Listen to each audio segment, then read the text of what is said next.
dim-lit chandeliers glow.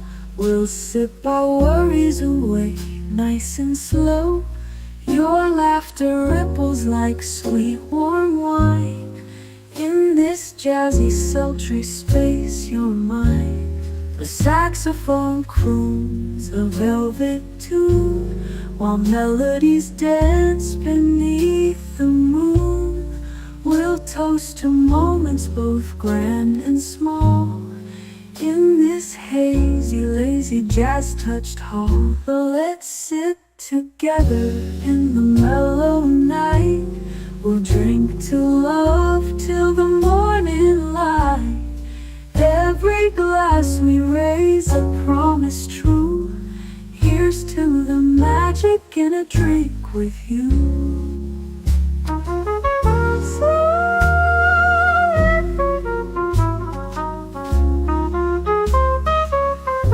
Your eyes, they sparkle with every click. Sweet rendezvous over a simple drink. We'll share our secrets in whispers low, just you and me where the jazz flows slow.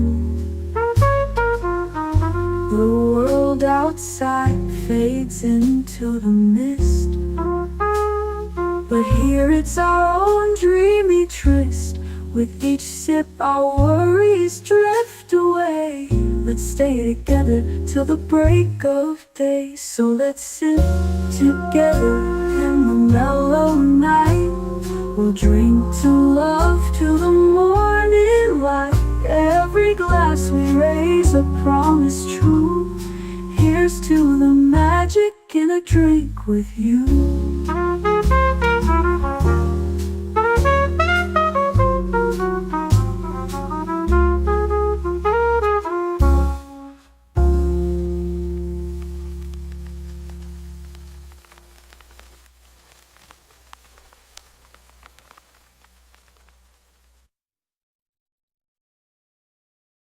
The following live stream has been approved for appropriate audiences. It may contain occasional strong language and may not be suitable for younger or more sensitive viewers. Viewer inebriation is advised, though not mandatory.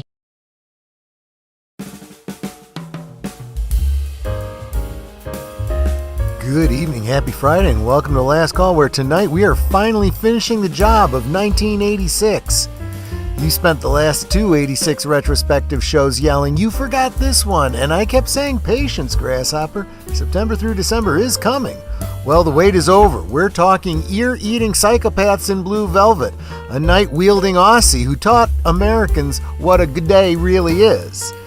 Paul Newman finally winning that Oscar while hustling pool, the Enterprise crew saving the whales, a talking plant who's out for blood, and Oliver Stone dropping the Vietnam gut punch that took Best Picture.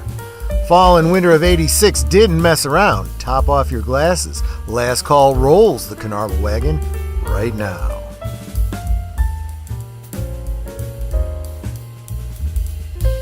Last Call is streamed before a live audience.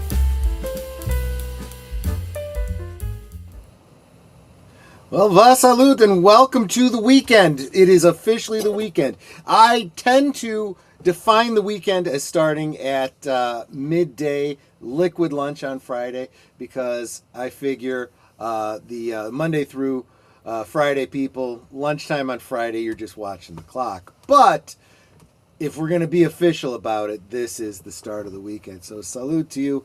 What am I sipping on? What am I sipping on? If you joined me for liquid lunch today, you saw what I'm sipping on. You got the entire history of the so-called green fairy, the absinthe.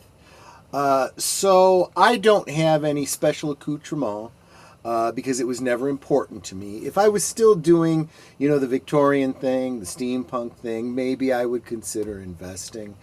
If I really liked absinthe, I might consider making the investment in one of those little slotted spoons. But as it turns out, I don't. So I've already tasted. What I did was I dropped the ice cube into it about 4 hours ago, and mixed and mixed and mixed, and it's still settling out at the bottom.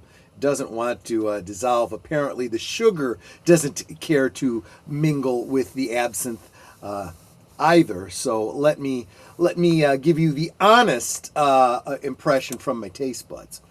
It has a wonderful smell of licorice, anise. You know, it's got a great smell to it. Netter will tell you if it's any good. Oh, be careful.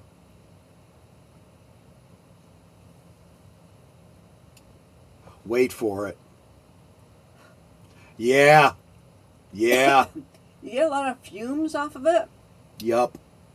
I mean, I just took a sip, and my mouth filled with fumes. How would you describe it before I influence you with my description? I'm tasting a lot of licorice. Okay, y'all know Good and Plenty? It's like the licorice in Good and Plenty without the sugary crunchy bits. Yeah. It smells really good. If you like licorice, you'll like this. But the thing is, you have to take tiny sips because, like I said, I took a sip and my mouth just filled with fumes. I had to blow them out so that, I wasn't choking So on them. I'm going to do this again. I did it just before the stream. And just to verify that my first impression it still holds.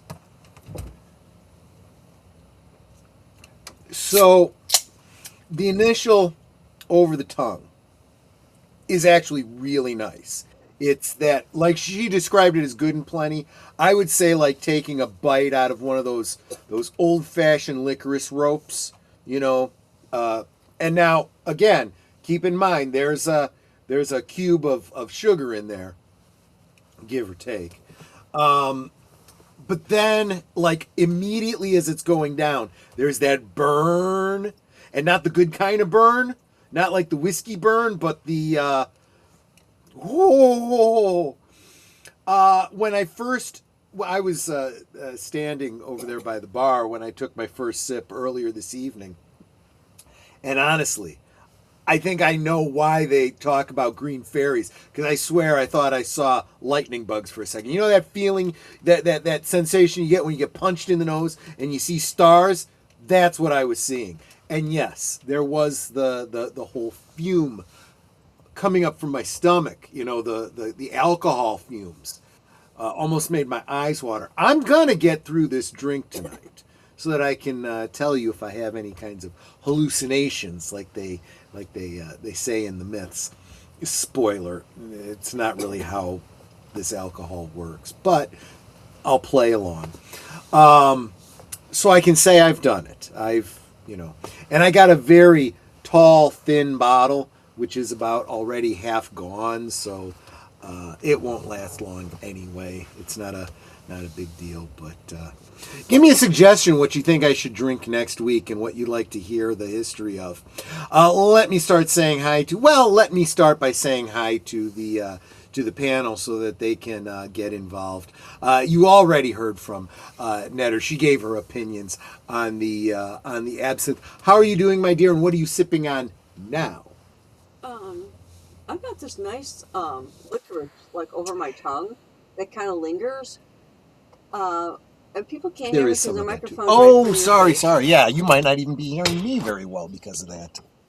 I am drinking Polar brand seltzer water toasted coconut. Toasted coconut. It's actually pretty good. That's a nice smooth and flavor. I survived the week. Oh, God. What's really funny... She's the one who deserves the drink. Yeah.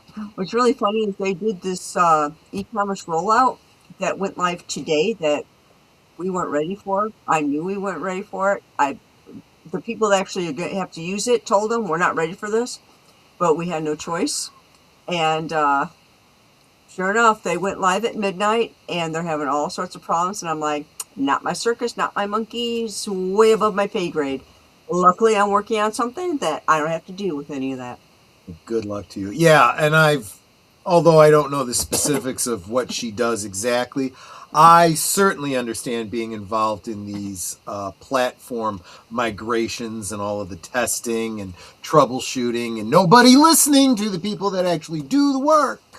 So, she deserved something nice, and I wasn't able to provide it for her. I promised to make her some homemade ice cream. I was going to do it with the ice cream maker we had. Well, the ice cream maker died about halfway through the churn. So I said, well, I'll just throw it in the freezer, see what happens. It's still pretty darn liquid. It's like a badly mixed milkshake, to be honest. And I don't know what we're gonna do. You're just gonna have to get a new ice cream maker. It's the only option. But anyway, let me say hi to my my cohort in crime, who's going to have to possibly close down the stream if the green fairy takes my mind. But we also have to get this wrapped up as quickly as possible because he's got to work tomorrow. He's got a real job, not like a bum like me. Hello. There you go. What are you sipping on, my friend? I'm sipping on a Coca-Cola. Yeah, you're probably better off. Not that that's really good for you either, but, you know, just to say. Lady Mist is dropping the... I'm sorry, did I cut you off? What were you going to say? No, I'm good. I'm just Okay. clearing my throat. Lady Mist is dropping the blue emojis to encourage Netter and the red ones to encourage me. Thank you so much, Lady Mist. Connie Cleary says, hail, chat. Welcome to the Bird Woman of YouTube. JPRPH1, Canarble Fedora logo and mumbler. I may be mumbling just from this, and it's not even a brown mumbler. Just saying. Look, there are certain things that are potent that I enjoy. This is okay. For those of you that don't imbibe the adult beverages, right? Think of spicy foods, right? Spicy foods that give you a little zip, and you're like, ooh, that's really good. And when you get used to spicy foods, you need a little bit spicier to get that little zip from it, right? But there comes a point, especially if you're not real used to it, where if you put enough of a hot sauce on it or something so spicy, it's just inedible. All you taste is hot, and you don't even enjoy it. That's kind of how this is. To a certain respect. I sometimes like the burn. Sometimes I like the strong. This one's a little bit of a challenge. Yeah, like I said, you have to take tiny, tiny sips. Because I took a bigger sip than a sip, you know. It wasn't just like that tiny one that Troy just took. I took a little bit more than that. I said my mouth just filled with fumes. I had to literally blow them out of my mouth so I didn't choke. And even then, I still coughed a bit. Everybody, remember, we're trying to get Aged Boomer in the next week. We need to get him monetized. And we're still trying to get 121 subscribers for him. So if you're not already subscribed, make sure you subscribe. It's fine if you want to watch this stream on his channel. It's streaming on his channel as well as mine and Netter's. But let's get him to the coveted 500 subscribers. We've been at this too long for him not to be monetized yet. And if you think you're subscribed, just double check, because we know sometimes people think they're subscribed and then they find out they are unsubscribed. So make sure you're subscribed. And if you are a true fan, and willing to go the extra mile, share out his channel on your socials and say, hey guys, please subscribe to this channel. We're trying to get him 121 more subscribers in the next week. We're gonna do it. We're gonna do it one way or the other. I know it. JPRPH1 says she wore blue velvet. Whoa, whoa. I'll tell you what, man. I'll tell you, if we can get through these movies tonight, maybe next week, karaoke. Maybe. Films with Friends raid. Hope everyone is having a wonderful evening. Enjoy the show tonight. Yes, I hope you enjoyed Baron Munchausen. I hope you, that is a wonderful film. Big Al is doing a Terry Gilliam month, and it is just absolutely incredible. We watched Time Bandits last week. Good stuff. Especially for those of us that grew up with these films in constant play on cable when we were kids. Back in 1986, right? You can become a member on my channel for as little as 7 cents a day. I don't know what his memberships are going to be, but let's get him there so we can find out, right? Salute to you, Deleted Scenes. Good to see you, my friend. Geek Flag with Nate Knows says, like, share, subscribe, comment, become a member. And if you're going to give a super chat of $5 more, why not gift a membership instead to help our family grow? Yes, please do all the clicky things. Absolutely. And Deleted Scenes. Look, you know what? It's the ones that know how difficult it is as a YouTuber that are making that plea. We make those pleas for each other. Absolutely. Now, Nate says, Troy, I was off work today and decided to watch 2026 Masters of the Universe. Just to remind everybody, anybody who's here that hasn't been listening to Liquid Lunch, I think it was this weekend, or during this week, I said I had actually obtained a copy of the film and then decided not to watch it, erased it, because I decided I didn't really want to watch it, and I realized I had just wasted bandwidth by obtaining it. But anyway, let's get Nate's thoughts on it, because it was free for him on Amazon. And man, Tom Connor's rant was much too restrained. This movie was infuriatingly bad. Friends, I encourage you to go check out, over on Retro Blasting, he did a video that breaks down basically his... Has he posted it yet? Maybe I've only seen the Patreon previews of it. Don't know. Go check it out. Make sure you're subscribed and hit that notification bell on Retro Blasting, because he's got a video where he breaks down the movie, and it's freaking amazing. And he especially goes through a final battle scene that takes place in, I don't know if it's Castle Grayskull or where it takes place, but he breaks it down the way a film editor breaks down a scene.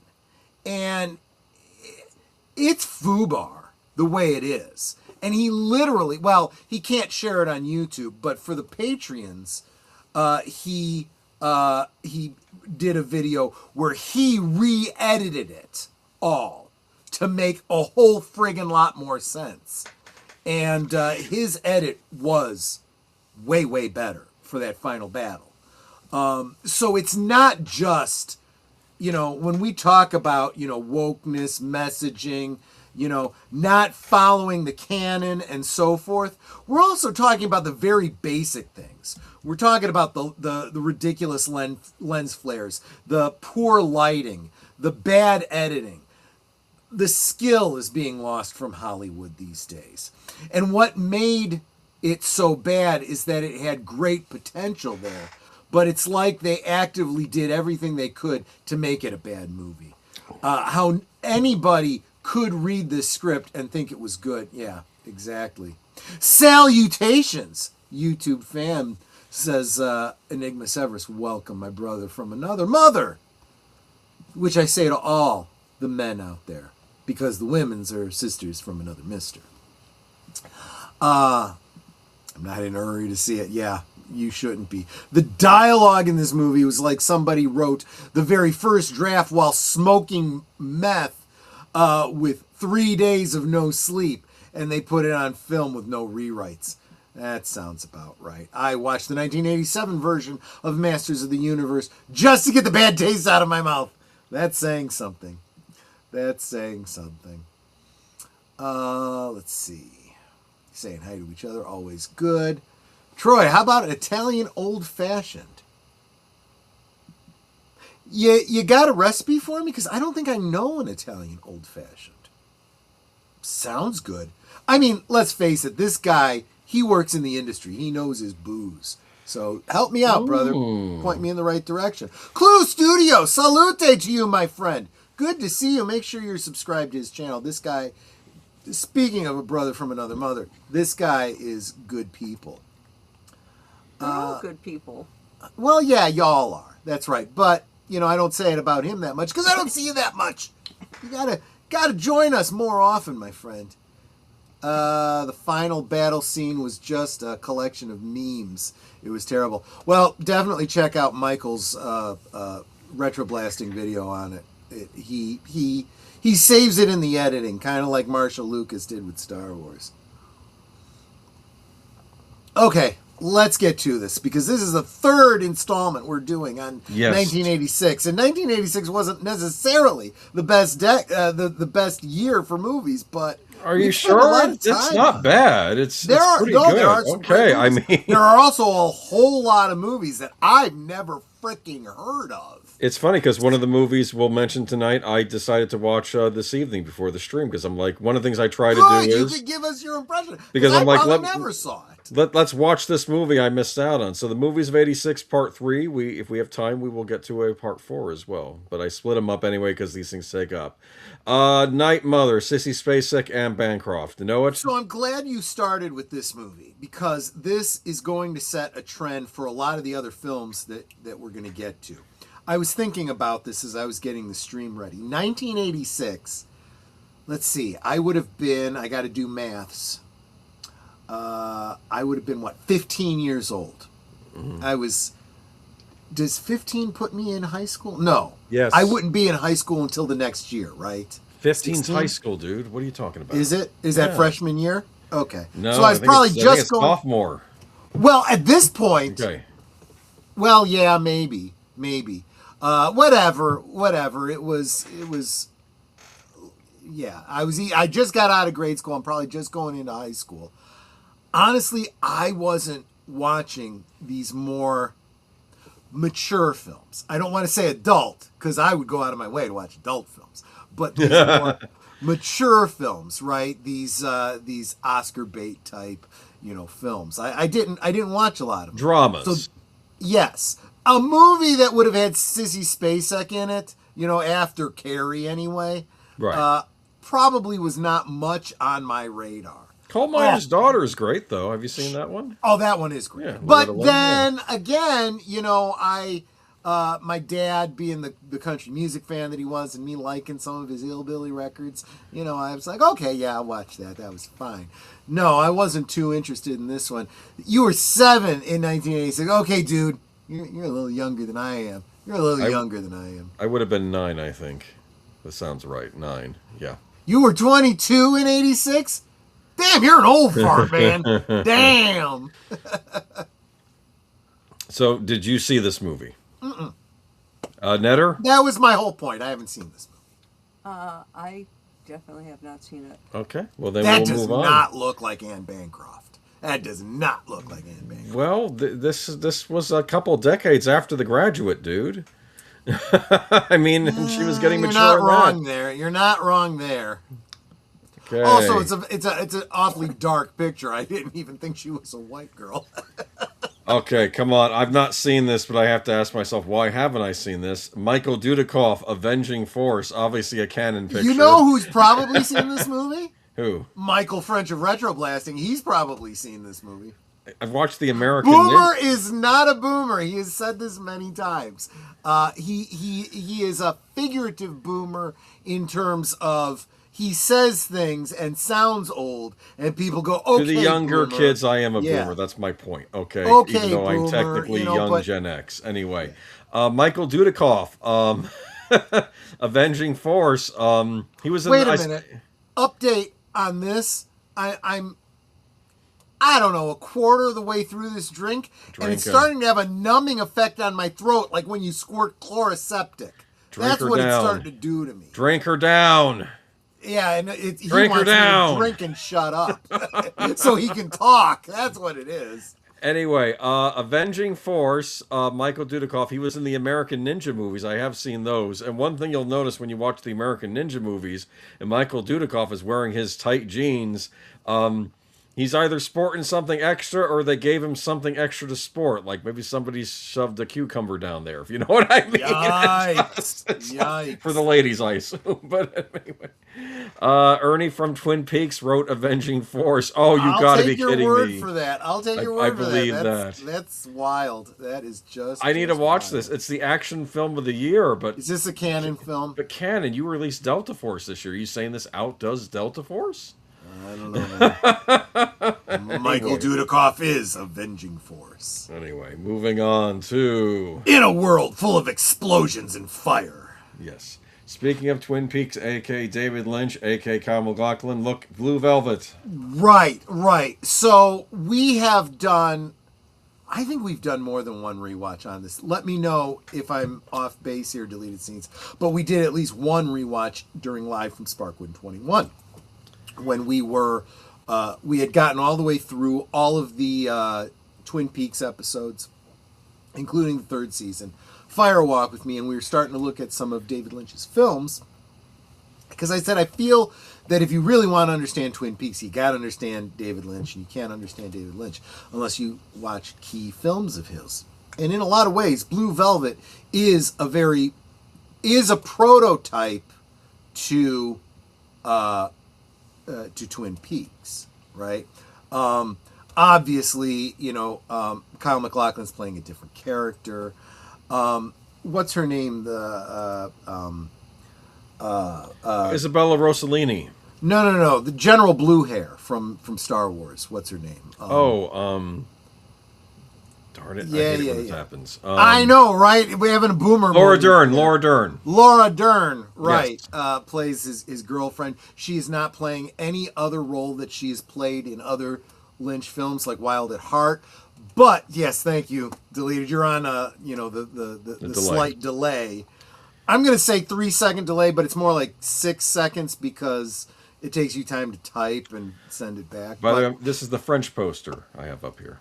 There you go. The American poster looks a little torrid, if you see it. Yeah, but it's a pretty seamy type of movie. Yes. I mean, it was for me and 15-year-old Troy. Yes. But that ear with the ant crawling over it. But I can't even repeat the lines that what's his name? I'm drawing Frank. Dennis Hopper. Dennis Hopper. Snuffing the nitrous oxide. I can't even say the things that he says because it's like, oh God, oh man, oh. I made a joke that you need to give Frank a Mad Libs book, and he would just write F, F, F, or adjectives and just for every word. Yeah, right. Well, and it could be used as a noun, it could be used as a verb, it could be used as an adjective. So yeah, you're right. You're absolutely right. Smurf and Smurf, I'll Smurf your Smurf and Smurf. Baby wants to Smurf. Oh God, that movie. Anyway, let's not spend too much time. That's the airline version with Smurf. Yeah, right. You can Funk, yes. Funky Pete. Let's not spend too much time on this one because we've already you can go over to our playlist for Live from Sparkwood and 21 and hear our very detailed commentary. 2-hour commentary. Maybe it was longer than that for this movie. One question before we move on, though. Is this one you saw in the theater, or did you catch it on cable or VHS before we move on? VHS. This was one I saw, 86. Yeah. Video store, maybe? I wouldn't start working at the video store till about a year. No. It was about 2.5 years later. But you rented it, right? And I brought it home because, Twin Peaks, and so Twin Peaks wasn't until the early 90s, right? 89, I think it starts. Okay, yeah, I'll be 89. honest. 15-year-old Troy, there was only one reason I was seeing this movie. Let's be honest. Well, I revisited it for other reasons. The cover makes it look like a 9.5 week style movie, the American cover. That's why I didn't use it, because I feel it's kind of a cheat on what the movie's really about. Fair. It's not, I don't really find it... Anyway, but what was I going to say? It's a... I don't remember asking you a Mother Smurfing thing. Mother Smurfer. Yes. But anyway, I'm getting fucking... I'm getting smurfing tired of these smurfing snakes on this Mother Smurfing plane. Now, I had heard of this movie because it was on Showtime, and I think my older siblings might have caught it, but the one guy said it was disturbing, the ear part or whatever. It's not just that. everything Frank does. Yeah. Dean Stockwell's character and all of that stuff. Yeah. And this is, whoo, my gosh, yeah. I don't think I actually watched it until after I was a Lynch fan through watching Twin Peaks, and I started seeking out his other stuff. So then I looked for this movie. Yeah, but that was years later. No, I like this was actually. I'm glad you wrote it out for me because this makes it easier. Clue.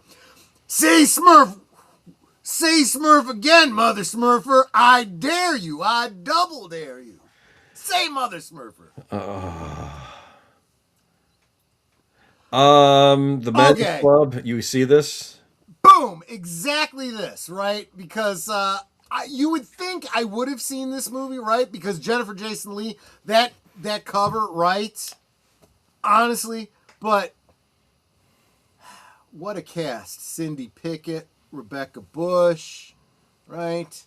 It looks like it has a big Gina cast. Gallego. Yeah. I mean, it was even for me, Stockard Channing. Okay, I know that's not every guy is into Stockard Channing, but I'd take a little Betty Rizzo, but there were guys in this movie too, apparently. Harvey Keitel, Frank Langella, Richard Jordan, David Dukes, Roy Scheider, Treat Williams. Good cast. Great cast. Never saw this effing movie. So maybe one to look for now, maybe. I don't know. I mean, I've watched some of the clips, because when you go to the IMDb to look at, and you see, like oh damn, I need to see this movie. Holy cow, I need to see this movie. Yeah, it might be good. We just didn't see it. That's all. That's one. Oh, I need to see this movie. Okay, but I know nothing about it. If you've seen it, tell me about it. Is this the one that you've seen? Me? Yeah. No, I've not seen it. Okay, well, let's move on then. I love Jennifer Jason Leigh from The I know, Hateful Eight. right? Yeah. Oh, she's been in a lot of stuff. She was in Fast Times at Ridgemont High. Remember, wasn't that her first one, I think? Full Frontal, yeah, absolutely. So another one looks good. Where the River Runs Black. Yikes. Never heard it. I heard of where the river runs through it, but not where the river runs black. Do you know anything about this movie? No. Charles During, Peter Horton, Dana Delaney. I'm a big fan of Dana Delaney. Oh, I love Dana especially Delaney. in a certain movie.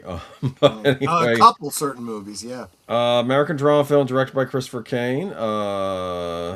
Something to do about a missionary priest in the Amazon. What the heck happens? I don't want to get spoiled for this. What is this? So, I don't know, but when you talk about a missionary priest in the Amazon, I think of, no, he was a doctor. I'm thinking about Sean Connery. That was a whole different movie. Never mind. Don't know this movie. It might be good, might not be. We just don't know. Okay. Yeah. All right. Moving on. Speaking of Sean Connery, not the the movie I was Rose. talking about. Not the movie I was talking about. Have you seen this movie? I think I saw it on cable, but I don't remember a damn thing about it. Medieval times. He is I believe, a Franciscan. Is he a priest or a monk? I want to say monk. Okay, maybe he's a priest. Keanu Reeves plays his, I guess, apprentice. I'll say that. Okay, and it's all about how murders are happening at this monastery. Very interesting. They have to discover it. And of course, there's a meeting of and he's along there because there's going to be a meeting of all these different, I guess, priestly orders. It's funny because the Franciscans are having a nasty fight with, I guess, I don't know whoever the papacy priests are, but they were like saying, the question isn't about whether Jesus Christ was poor, it's whether the church should be poor, because they're all wearing fine linens, whereas Franciscans were all about there's poverty, a lot of passages from the Bible. The gospel from literally quoting Jesus, aimed at the Pharisees. Yes, they could absolutely be. Well, that's the impression you get. Like the Franciscans were the one fighting against these, whether more like the Pharisees. Yeah, but there's murders going around behind all these. They figure out who the murderer is and why the murderers are happening, and it's an interesting reason. I'm not going to say what it is. I am going to check this movie out eventually. But I'm going to look at it through the historian's eye. Geek Flag says, Troy, how about next Monday we watch The Man's Club? I'm going to put that on the list for the future. Maybe a voting, yeah. it may be in 3 weeks. Some movies from this list might end up on, a poll for the members. But I'm guessing that next week we will be watching my favorite Sam Neill movie, because I don't think it's going to win the current poll. We'll talk more about that at the break. Do you think Connery just kept the same look he had for Highlander, and he just put on a monk's robe for this? Probably. I like Sean Connery, I really do, but he's a lot like Jack Nicholson.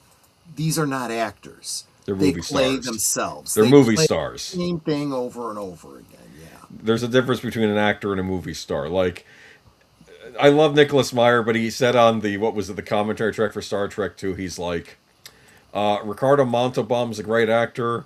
William Shatner is a great movie star. And fair enough. Yeah, I would argue, though, he's wrong on one end. Shatner is actually a really great comedic actor. That's where his that is true. Sweet spot fell. True. And I didn't realize this till later when he started doing He's actually a good horror actor, too. He didn't do a lot of horror films. But I've always said comedy and horror share beats that if you understand that as an actor, you're going to be very successful. I'm also going to say this about Ricardo Montalban. If you haven't seen more films with him in it, do yourself a favor and just go to his IMDb and just start watching some of his movies. Because that man was very talented. With his rich Corinthian leather. With his fine Corinthian leather. But it's not just that. If you only know him from Star Trek and Fantasy Island, you guys know the whole dust up about But Baby It's Cold Outside. Look it up on YouTube, or just go to the movie, right? He is the center of that exchange about Baby It's Cold Outside. Crocodile Dundee. Now, this is unlike every other film that we've pretty much looked at. I've seen this one like 25 times. I mean, I love this film. This is Paul Hogan, who became a household name after this movie came out. I remember seeing this in the theater when it came out. And I want to say this is one of the top grossers of the year. Did you know that? Big hit. Was it number 2? Number 2 movie of the year. $174,803,506. Look at that. Domestic gross. There you go. Big hit. The scene I remember from watching in the theater is the scene where he goes up to the guy who's following him, and he goes up to him while he's on the urinal, right? And he puts his knife, you know where? Yes. And the guy's, I won't do anything, I promise, blah, blah. And he says, okay, and he leaves him alone. And then the guy, after Paul Hogan leaves, Crocodile Dundee leaves, says, you okay down there, buddy? I remember that. Yes, exactly. I know that this movie recently got a newer cut of it where they cut out certain scenes, which I think was nonsensical. That is my well, yes, and it was because this was a fish out of water movie, right? Yes. He spent all of his time in Australia, specifically in the outback. To an Australian, he would be analogous to an American country bumpkin, right? Yes, exactly. He just doesn't get, big city life. He doesn't get, modern whatever. And one thing he certainly doesn't get is he doesn't get modern concepts of sexual identity. Yes. So to speak.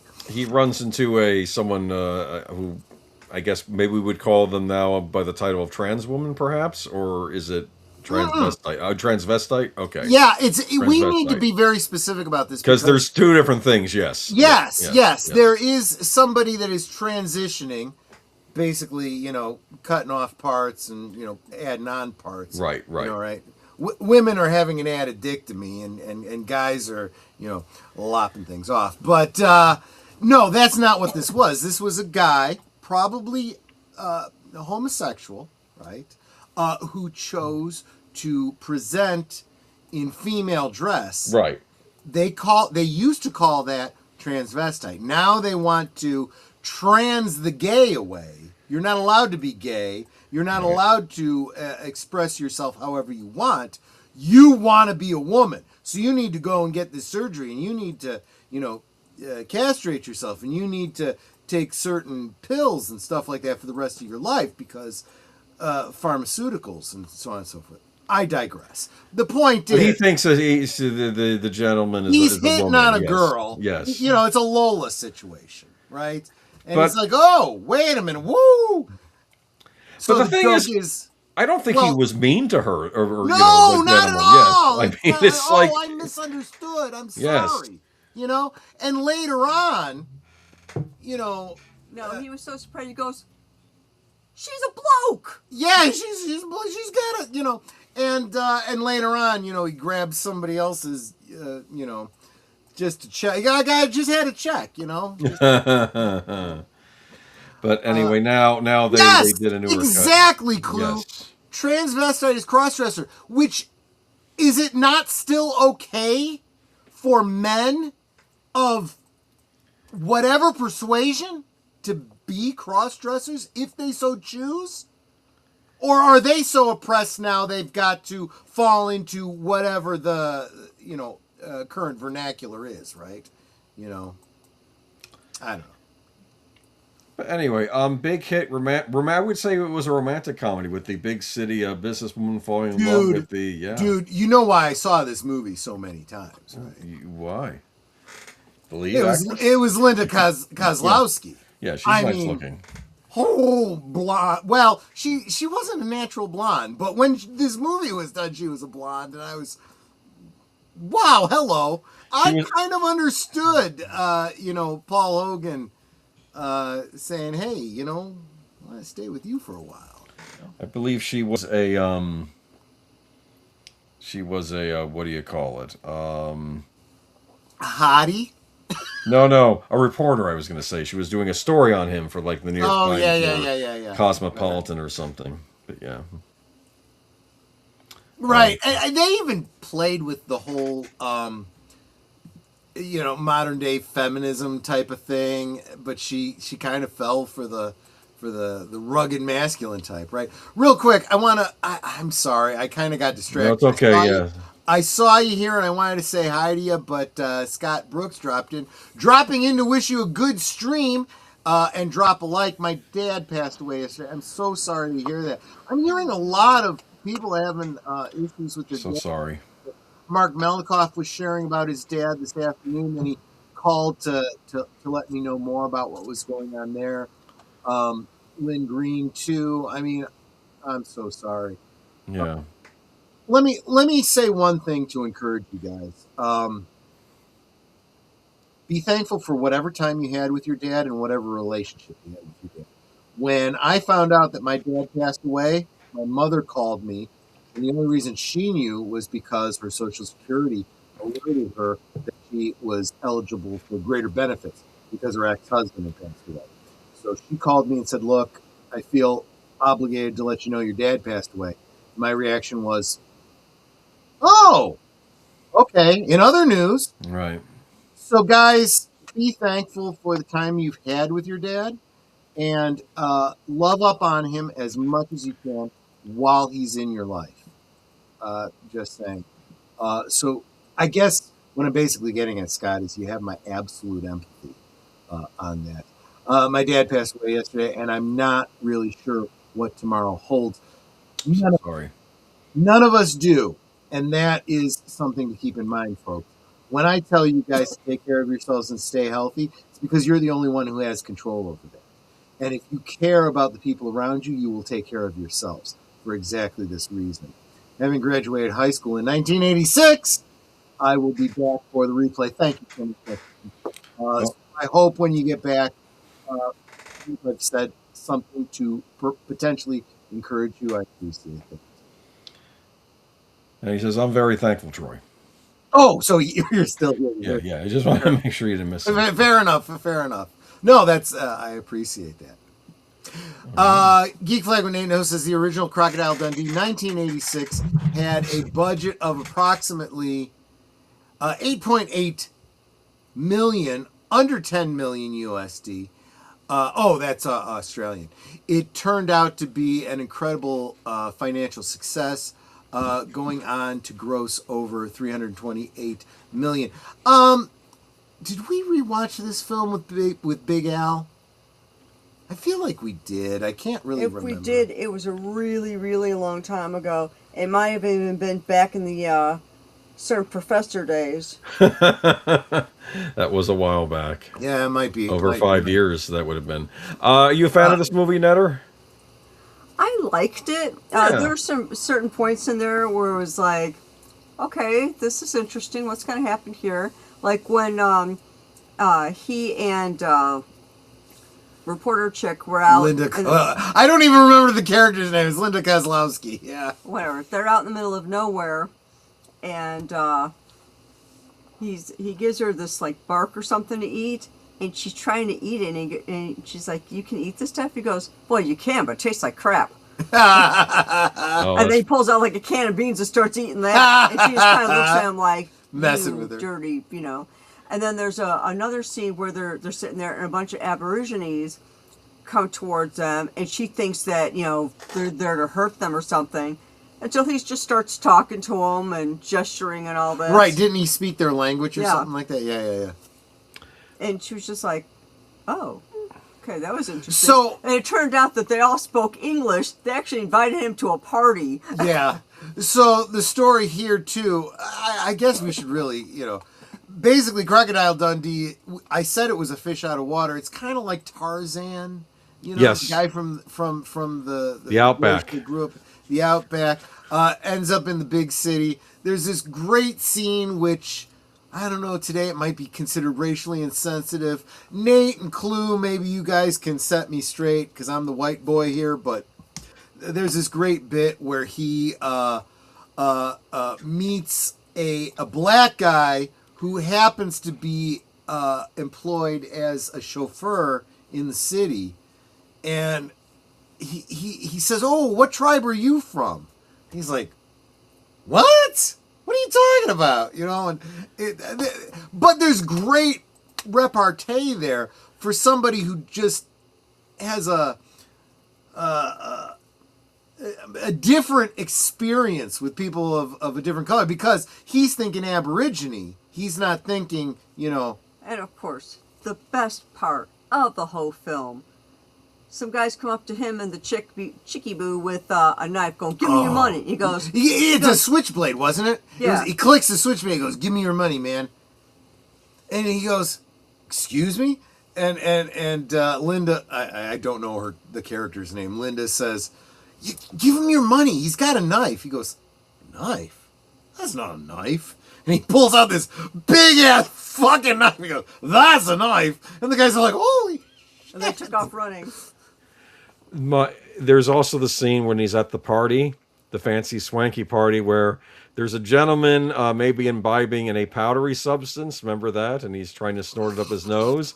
And then he says, "Oh, no, you're doing this wrong." And then he takes the powder and boils some water and puts it, and he puts a towel over his head. You got to let it go. Right, and they're all trying it because there's like, that was like a fucking $1,000 worth of coke. I know.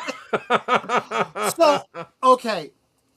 I guess, I'm doing this all out of order. I should have told you my experience with this movie. I saw this movie in the theater. Yeah, so did I. I saw this movie in the theater with my mother. Yep, me too.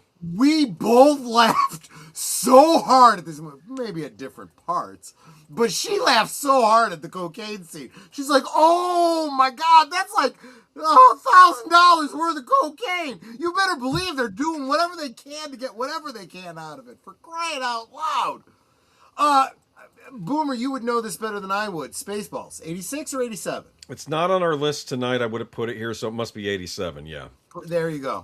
Because I would have seen it. I will say this. I think there's a reason you and I saw it in the theater. I think everybody was seeing this thing in the theater. Second top grossing of the year. I hope I'm not speaking out of turn, Clue. I think this is probably true for both of y'all. Let's face it. If you're of the melanin-inspired people and you're watching my channel, you're like me. You don't have a whole lot of racial hang-ups and issues, and we're good with each other, so I wouldn't expect you to be offended by much.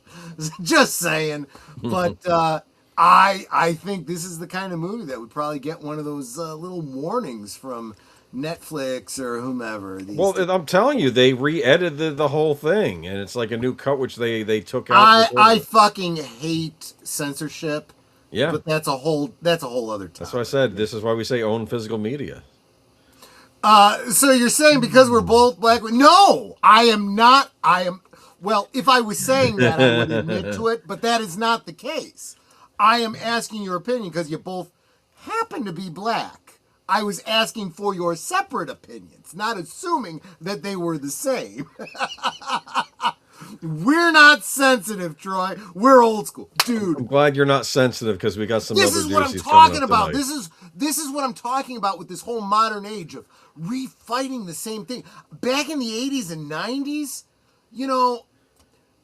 it meant something different to say I had black friends.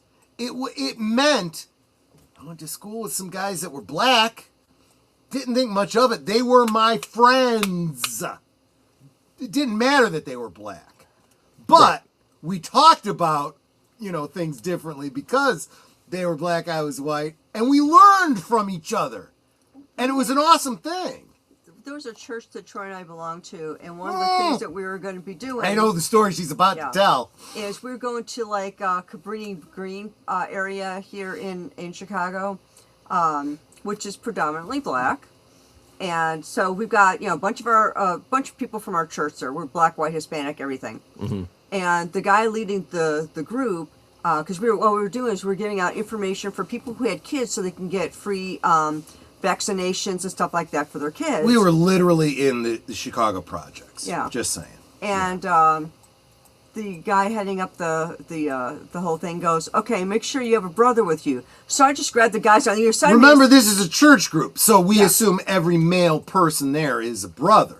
Yeah, brother. Not thinking a brother. Yeah, so I grabbed Troy, I grabbed another guy, and I'm like, okay, I'm set, because they want us to be in groups of 3. He goes, no, ma'am, you want a brother. And then he kind of rubbed his wrist to show color of skin, And I looked around, and it's like, because we didn't see color, And I got to tell you, talk about culture shock. I mean, going around and some of the things we saw when we knock on doors. So I was kind of glad that we had someone to kind of shepherd us and say, bro, let's just kind of go. They know the area. I got you. I didn't think this would we would get on a racial thing, but let's face it. I am secure in my relationship with Clue and with Nate, but I've probably been canceled by people just randomly stopping in. Just saying. It's all right because we got some doozies coming up. This subject will be. We certainly do. Let's get on to the next one. Okay, I don't know this one. Half Moon Secret. I certainly do. I certainly do because of Cable. Is this an erotic thriller with Sigourney Weaver? Is this the impression? I wouldn't. Okay. Well, because I know she has a line of work that she does in this, right? Yes. Okay. Let's say this is the first movie. Okay, if you saw Alien, right? And you saw the scene where she's getting ready to get into the pod. I know that scene. Yes. Oh yes. Well, this takes it to the next. This was the first movie I saw her boobs in. Okay, let's just be clear. She works as she works as. She has 2 jobs basically. Yes. Yeah. That's the important point. She's got these 2 lives that They did a movie with Kathleen Turner in the 80s, which was similar, where she had a double job thing going on too. Well, yeah, we'll talk about Kathleen Turner a little bit later, but so. She does things for pay, nowadays it would be OF, and you would spend money to get a personalized video made. Well, they would pay money to get her to do certain things. And there was this one guy who had this desire to see her doing a workout. I mean, literally an exercise workout where she's riding one of those stationary bikes, topless. It's like I would, if it was on videotape, I would have worn out the videotape in that place. But I saw it on cable multiple times. Also, she had this. Well, I'm not going to get into the other things. Check out the movie for yourself. If you're a Sigourney Weaver fan, if you think she's hot, check out Half Moon Street. It's just saying. Okay. I have no desire to see her boobs. Yeah, no, that's probably not for you if you're not into chicks. Just saying. Children of a Lesser God, William Hurt, Marley Martin, who I believe was a deaf actress, right? And this was sort of about that, right? Yes, okay. I do know Marley Maitland. Maitland, I've seen a lot of films that she's been in. Not this one. I'm sorry. Deleted scenes. Okay. I know this is probably a big one on your list because I know this was an Oscar contender, but never saw this one. William Hurt too. Okay. Yeah, he's great. Netter, have you seen this? I have not. I've heard of it. Okay. I've never seen it. Well, then we will move on because we got plenty more to go through. Yeah. Around midnight. This actually one sounded kind of interesting. It's about jazz and musicians, but. Dude, this sounds so on point for me. This might be something you would like, actually. Who's Absolutely. in this? It actually uses, let me see, American musical drama directed by Burkhart, with a soundtrack by Herbie Hancock. And the title comes from Thelonious Monk's 1943 composition, Round Midnight, which is featured in this film in a Hancock arrangement. This actually sounds like your cup of tea, actually. It really does. Yeah, it so really this might be worth does. checking out. Sandra Reeve New Phillips York. is in this movie. I really do need to check. Like it's a period piece, 1950s too. Might be checking out. Oh, dude. Yes. So one Yes, to look Herbie for. Hancock is actually in the movie. Yeah, Excellent. he plays a character named Eddie Wayne. I need to see this movie. Yeah. Absolutely. This looks good. You know who else appears in this movie? What? In a smaller role? Martin Scorsese. It's funny to see him act. He does little bits here and there. Yeah. Yeah. So I has need that to check voice in this this. out. I really need to check this out. But I don't know anything about it. Tough Guys. You have seen this one, hopefully. I I have Oh, seen it. have seen it, and I remember nothing about it. Okay. I think this is one of the ones I went to see on a Wednesday night with my grandparents because my grandfather wanted to see it. I did not appreciate Burt Lancaster and Kirk Douglas the way I do now. Back So then, I of need course, to revisit this. these are, of course, two golden age Hollywood actors. Yes. The whole plot of this movie is these two were like these expert, like, See the hat they're robbers. wearing? Yes. Just saying. They were old school, like, gangster types. Like, they robbed places and they go into jail. So they went to trial. They got their sentences. Then they get out and they're elderly gentlemen. And poor Burt Lancaster, he gets put into a home because he's too old to get a job. So they put him in a nursing home. Yep. Where he actually ends up romancing with one of the elder nurses there, which I thought was interesting. And then Kirk Douglas is on his own, and he doesn't know what to do. Like he's like he finally decides to go to the gym and start working out, and he actually gets a young girlfriend for a bit, but it's all Nice. awkward. And it's all about them not being able to adjust back into society. And you know what? We're gonna rob something again. Okay. I Dana will Carvey's have to in revisit this Yeah. film. Like I It's a said, good I movie. think I saw this with my grandparents and remember zero about it because I was completely checked out.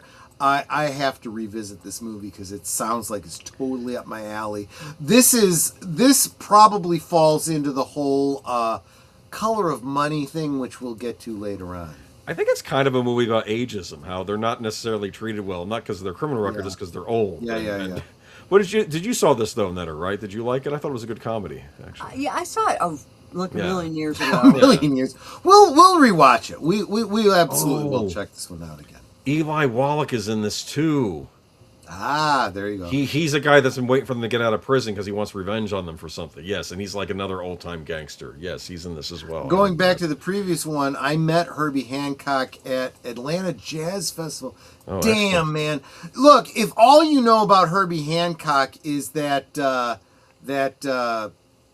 pop rockin', with the robots and stuff, dude, he's check him out. Check out his music.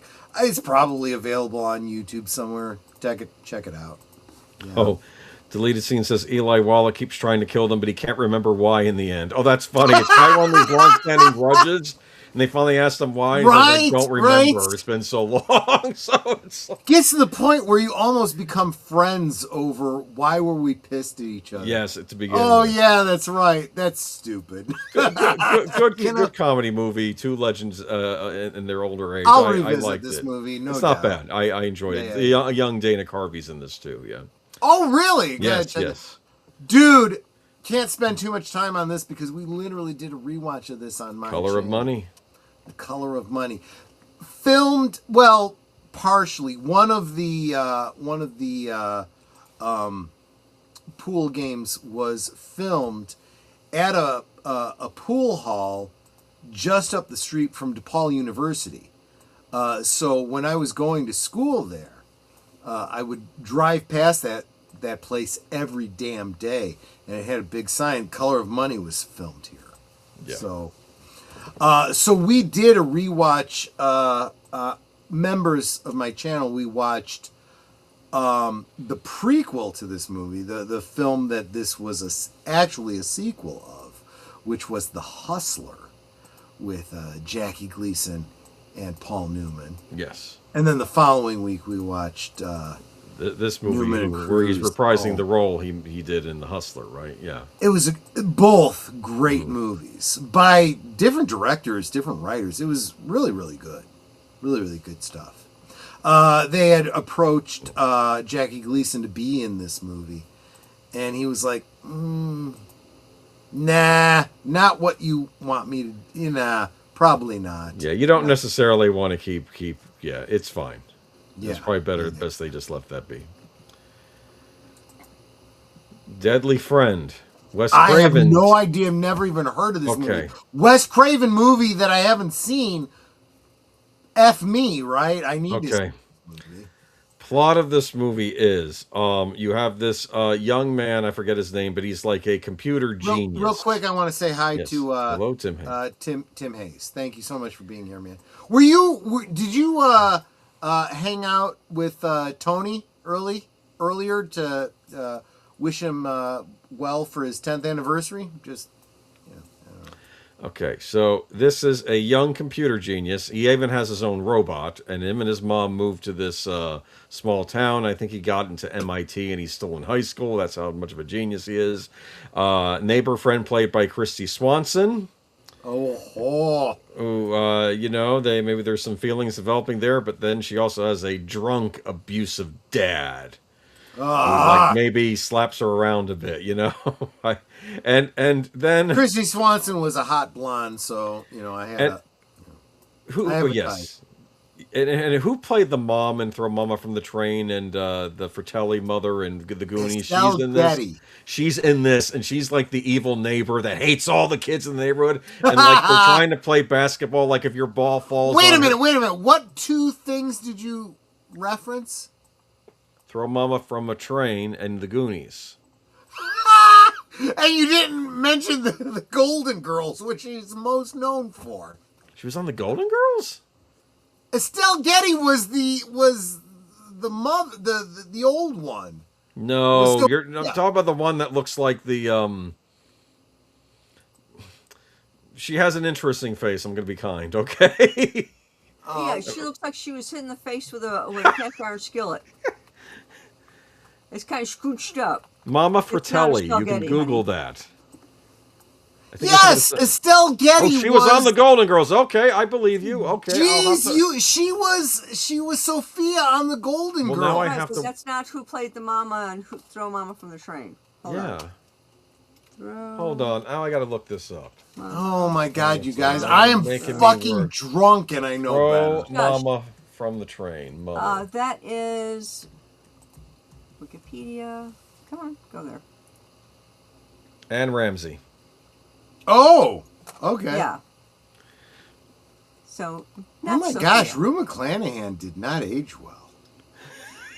Okay. I never saw her after after Golden Girls. Anyway, the plot I was gonna. This is the problem when you Google stuff. It shows you other stuff. You know? So this is what happens. Like you're playing basketball or something in the street, and your basketball lands on a property. It's mine now, you rotten kids! Ah! Right, you know? right.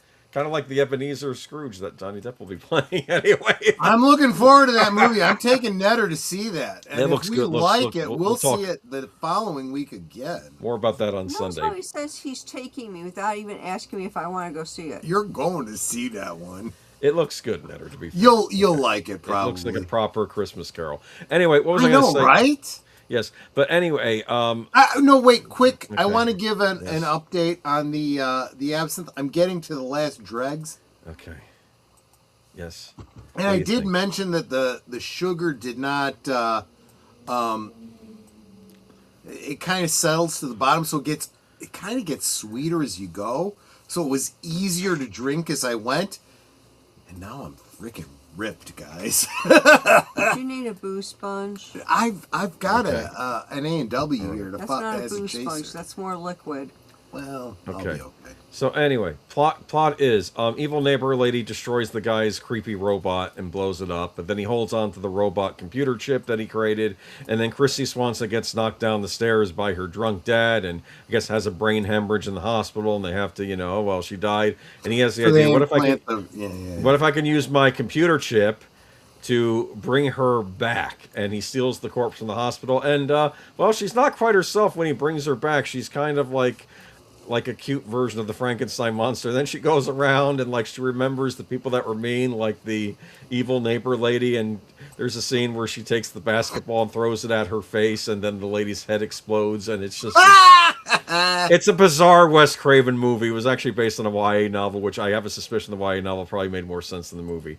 Don't think no one's seen Deadly Friend. This was a regular on Monster Vision with Joe Bob Briggs. Okay. Going back to Estelle Getty, she played B. Arthur's mom despite being younger than B. Arthur. That's actually true. She was actually the youngest person on the cast of Golden Girls, even though she played the oldest. Yes. All right. Moving on from Deadly Friend, it's Christy Swanson. Okay, there we go. I'll check it out. Not Jumpin' see- Jack Flash. Any I know good? Netter saw this. She loved this movie. I've Look, not. back when before Whoopi Goldberg went effing insane. She was funny. She was good in She was comedy. absolutely funny. Huh? I said it was a great film. Yeah, Netter said it was a great film. I know she's a big fan of this movie. Yeah. So, And who is the male lead in this? He was the bloke. He was the British bloke that was in War Games. Jonathan Pryce. Thank you. I cannot see a movie with Whoopi Goldberg and Jonathan Pryce. Now that actually sounds interesting. Jim Belushi is in this movie. Yes, he is. Okay, This Phil was Hartman, a John very, very Lovitz, early- Yeah, a lot of Saturday Night Tracy Live. Ullman. Oh, A Tracy. lot of Ullman. people in this movie. Annie Potts. Okay, maybe this is a cool Guess movie. what? This was a very funny movie. Those are all comedians, you know. So this is probably a good film. I'm just curious what it's Jumpin' about. Jack Flash, it's a guess. I know that. You I know better the know line. that song because that obviously plays a big role in this.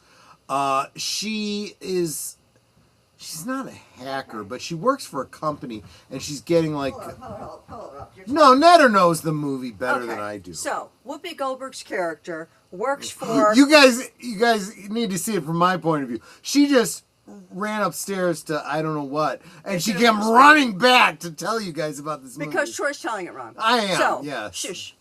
So, Whoopi Goldberg's character works for a bank. They do, a lot of bank transfers and that sort of thing. And it's a lot of data entry crap. So she's working overtime one night, and she gets their computers are super old. So sometimes they would get these cable channels and stuff. It's the one lady, they just call her Helga. She's working out. She's this big German woman, and she's lifting weights and stuff. And then sometimes they'd get other programs.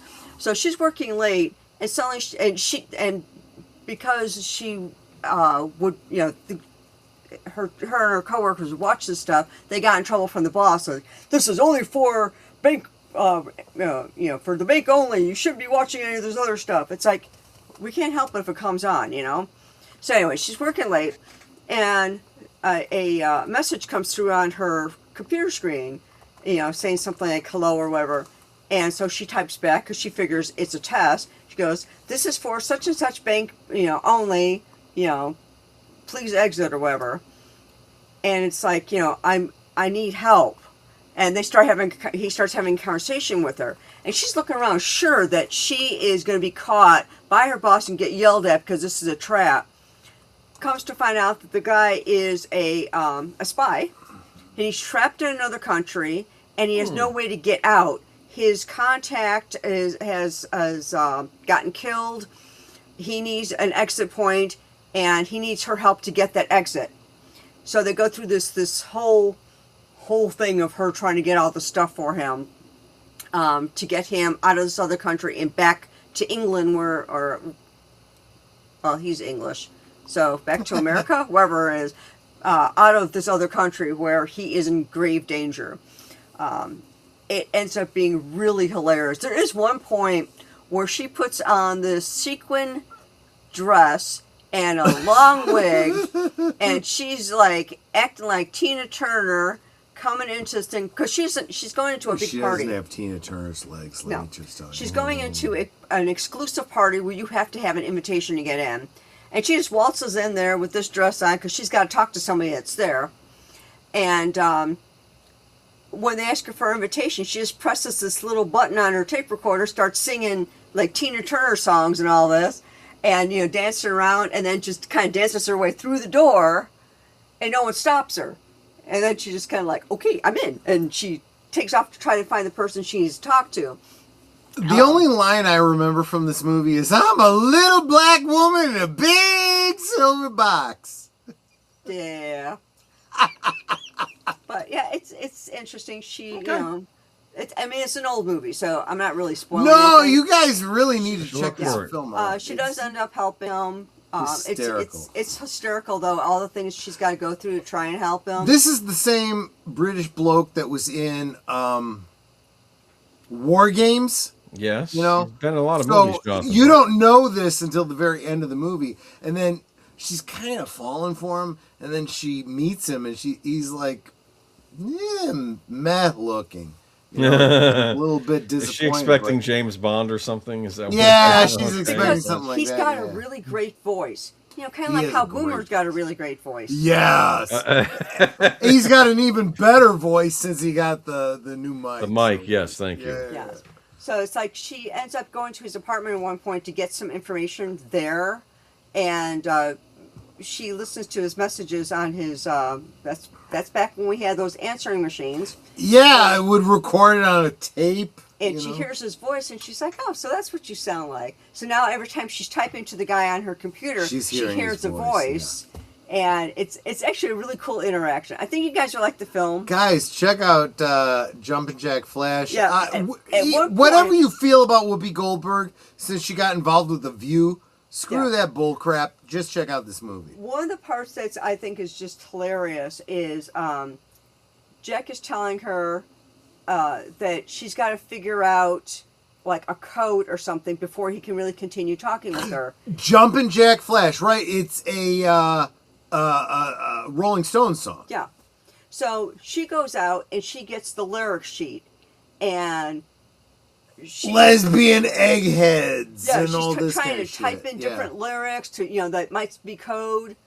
And she finally figures it out. If she's gone like through all the lyrics, and she figures out what it is. It's one entry on the back of the lyric sheet.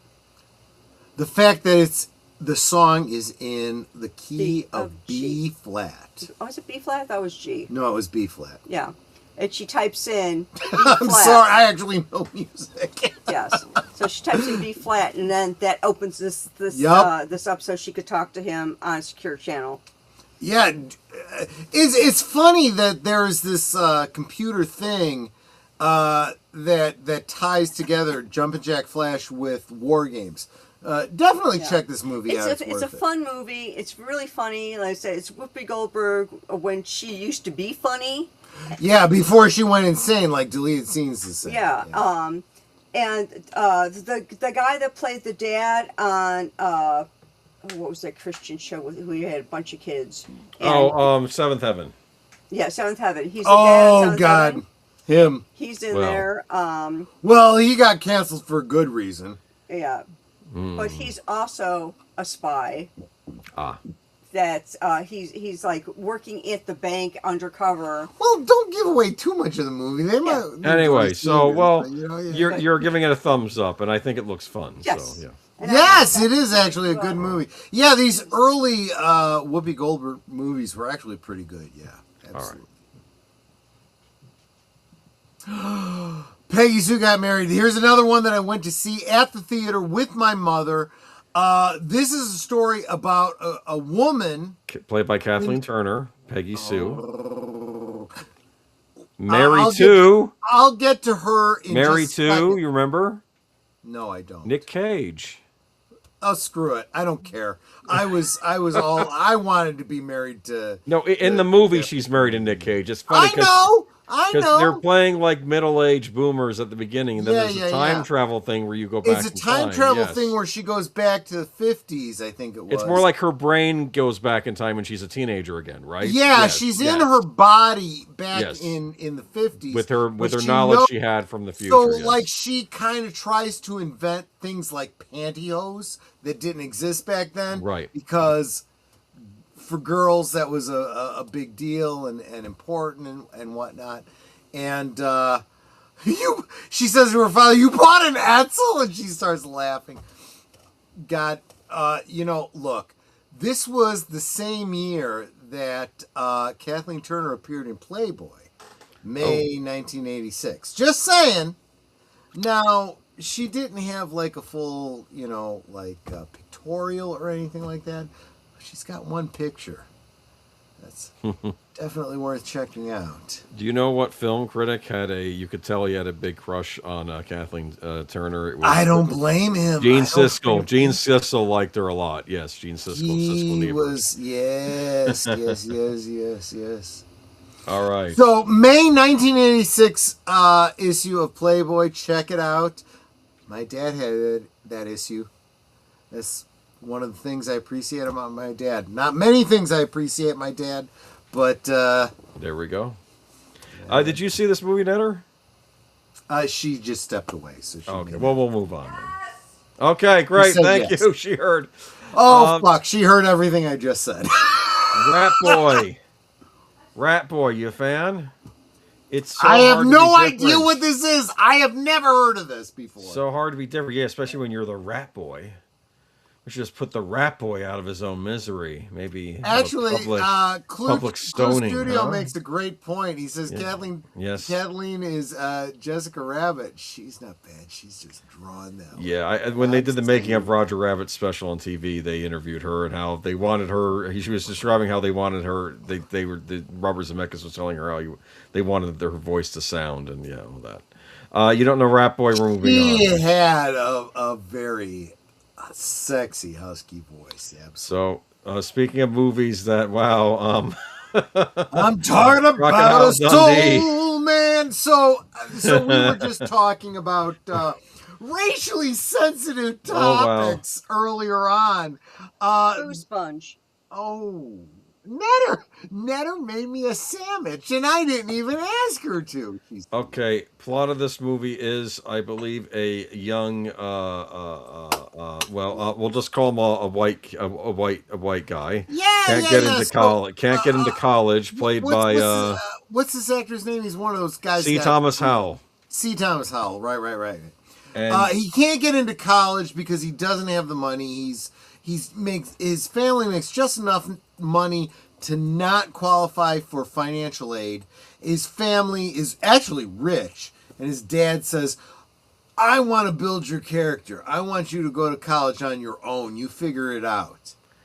And so he's like, F, man. So he finds out that there is a special scholarship for Well, they African didn't call them American, people of black, color back then, but African American, black, yes, students to, and affirmative so action, I he assume, and goes then and he yes, takes an experimental Wait a drug. minute. Before that, he starts looking for all these different grants and Excuse me. things and scholarships and anything he can so he can actually go to college on his own. Can't find anything except for this one thing, like Troy was saying, for African Americans to be able to go on a grant. So he continue. takes a drug. Yeah, their mouth is full. Okay. Takes a So drug that, what does it experimental drug do? that Give gives him him more a really dark melanin? tan. Exactly. Okay, so he basically, by taking this drug, he turns himself. I guess it changes his skin complexion, so he looks like a black student, right? Okay, yes. So then he ends up meeting Ray Don Chan. Ray Don Chong, who, oh my gosh, There's a also love very interest. beautiful, Yes, very very beautiful. she's great in who is- Commando. help me out. I don't know Oliver Linney. She's at least part black. I Right. mean, Sure. Her character would have qualified for this grant or scholarship or whatever it is, but he got it, and he finds out later when he meets her, and he feels really really bad about this because it's like he took this scholarship and he's not even really black, and Yeah. it's this movie honestly is one of those movies that could not be made today, but it's a great one for the whole race relations. Do you kind think of its thing. heart was in the right place? That's what I'm saying. Fuck that people of color bullshit. No, I know, Yeah. no, Nate, just you what- know why I say that. Yes. I don't like saying that. I would rather just say, it don't matter if you're black or white. I mean, this is the terminology we all grew up with. But, we live in an age where YouTube's going to friggin' shut me down if I say something wrong. Anyway, so controversial movie, but you say still worth checking Well, out, right? you say that, Nate, but the the real fact is that there are albino people out there who basically are translucent. So I mean, it is a condition you can have. Slasher Fred, good to see you, my friend. Haven't seen you in a minute. Soul Man was the cover song. The Blues Brothers sang. That's absolutely true. I'm talking about a Soul Man, which is, of course, a cover of the Sam and Dave song, again remade by Sam and Dan. Dave. Sam No, I meant what I said. Sam and Dan, because Sam of Sam and Dave and Dan, what's his name from the Blues Brothers? Dan Aykroyd did a version of the song after both their partners had passed, Anyway, go check out all of those versions of that great song. Absolutely worth checking out. Dan Aykroyd and John Belushi on the Blues Brothers soundtrack, and of course the original Sam and Dave version of the song. But definitely worth checking out. Yes, absolutely. I'm always cool with Negro. Yeah, well, that one will definitely get me canceled if I use that term. But you're right. My mom grew up with that term. And again, this was a term used by people that wanted to be respectful. And we're constantly trying our best to show respect, to not be offensive. It's like, dude, whatever the hell you want to be called. I appreciate what's his name, Morgan Freeman. I just want to be known as Morgan Freeman. Just whatever. And to quote the Commitments, I'm black and I'm proud. I'm black and I'm proud. All right. Yeah. Not to say with the Irish Ray Dawn accent. Chong is of mixed ethnicity. Her father, actor and comedian Tommy Chong, that's absolutely right, is is of Chinese, Scotch, Irish, and French descent. Holy crap, he's a mutt to begin with. Oi. And her mother, Maxine Sneed, black Canadian of Cherokee descent. Holy cow! I'm she a is mutt as too, mixed so race as quit you it. can Still get. does not beat my niece and nephew being Polish and Japanese. There we go. No, that's true. But I honestly thought Rae Dawn Chong was like black, half You white. know what? She is well that's a put whole together. lot of everything. She's well put together, whatever she is. Okay. Anyway, we will move on to Trick or Treat. This is the movie I watched tonight. Have you seen it? I'm not sure. Is this the anthology film? No. That was made much then I later. don't know. That is Trick or Treat. This is Trick or Treat. This is about a young metalhead in high school who is angry because his favorite rock star died, and the school was going to ban him from coming back to his home campus and playing this thing. Oh, if society could ever get past race, then what? They'll find something else. I know, right? It will once we run into alien extraterrestrials and we start attacking them. Anyway, 1986 was the year Little Shop of Horrors came out. Bill Murray's character, Enjoy the Torture version, was, yes, we're going to get to it, hopefully, if we move along. Trick or Treat. This is on point. Slasher Fred points out that this came out during the Satanic It did. That's absolutely true, yeah. And one of the things in this is that the kid gets the final pressing of this guy's album because he's a friend with the guy that runs the radio station, played by none other than Gene Simmons of Kiss. He has a cameo in this as the radio DJ.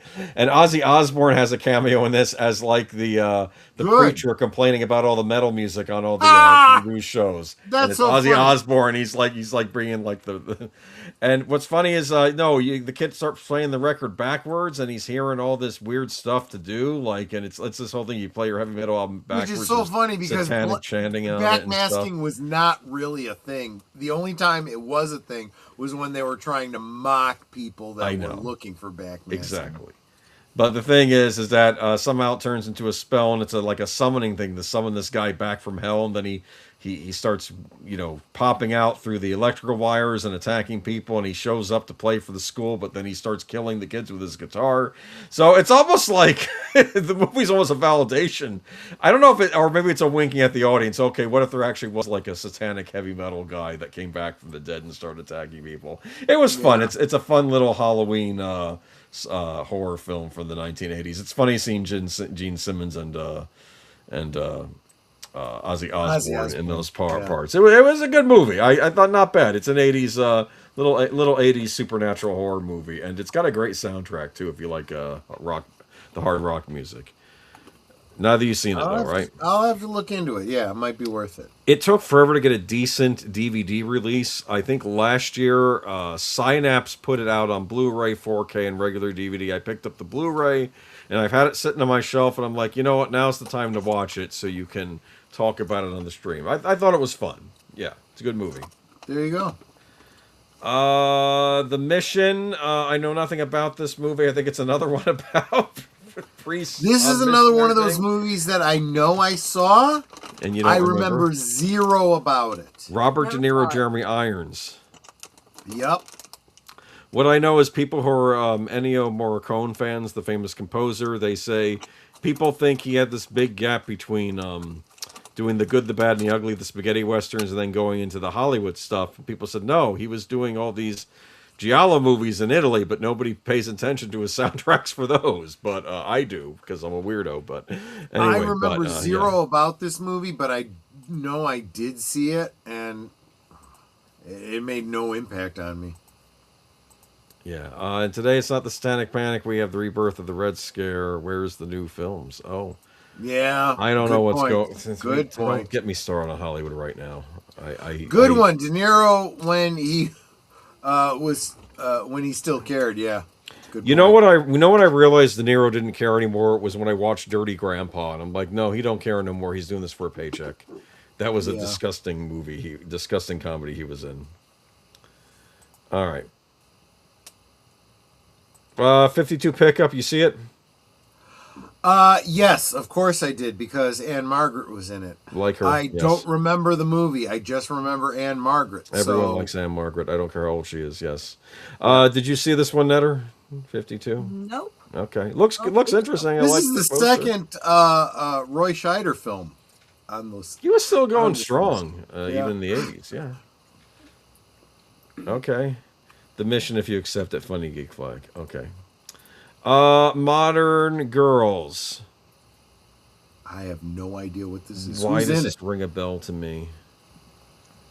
Give me a minute while I look this up. Who's in this? Virginia Madsen, Cynthia Gibb, Daphne Zuniga.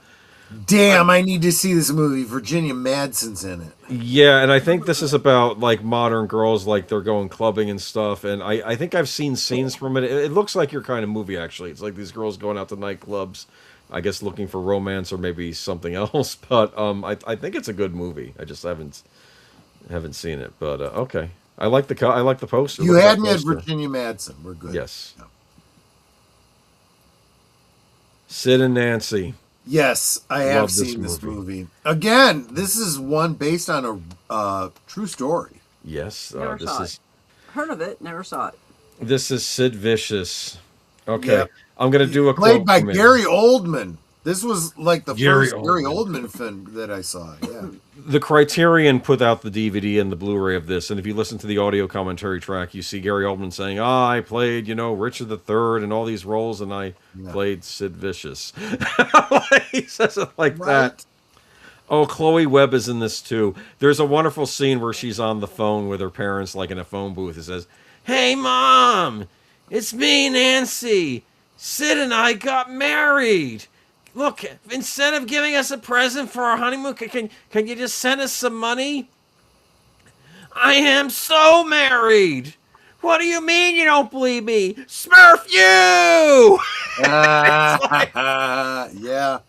Oh, and I think So I saw this movie once. I knew nothing about Sid Vicious until I saw this movie. I guess it was a good movie. I guess it's I kind like of a it. biopic, really. I'm into the punk scene of England in that time, so it's a fascinating piece. For that, it's an interesting movie. He does the "I Did It My Way." There's a take of him doing the Sid Vicious version, I guess, of the Sinatra song. Daphne Zuniga Spaceballs. You're right. She was in Modern Girls, and she was the one I liked most in that. Oddly enough, even more so than Virginia Madsen, which I was surprised by in that movie. But yeah, I remember thinking she was the hot one in that. Something Wild. Do we know what this Was is? Melanie Griffith?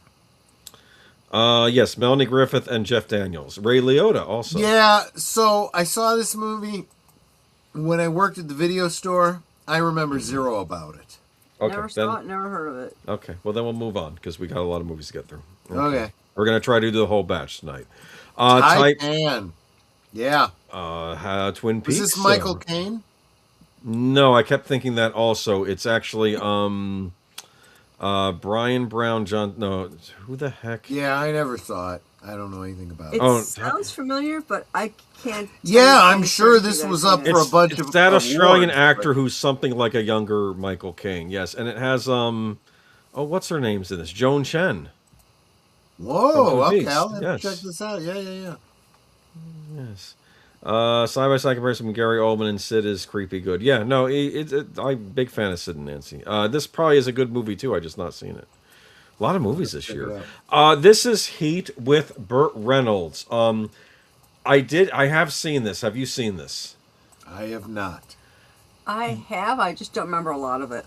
This was remade as Wild Card with Jason Statham. I saw the Jason Statham version of this movie first, and then I watched the Burt Reynolds movie later. And it's funny because I think I still lean toward the Statham movie, but I think both are actually pretty good at following the book it was based on, because a lot of the same dialogue is in both. I could tell because I watched them both in pretty quick succession.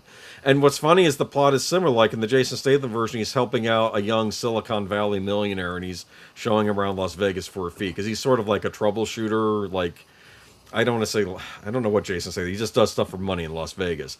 And in this, the young computer millionaire, because it's the 80s, so that's still possible for you to be a computer millionaire back then, right? You'll write a program. Peter McNichol plays him.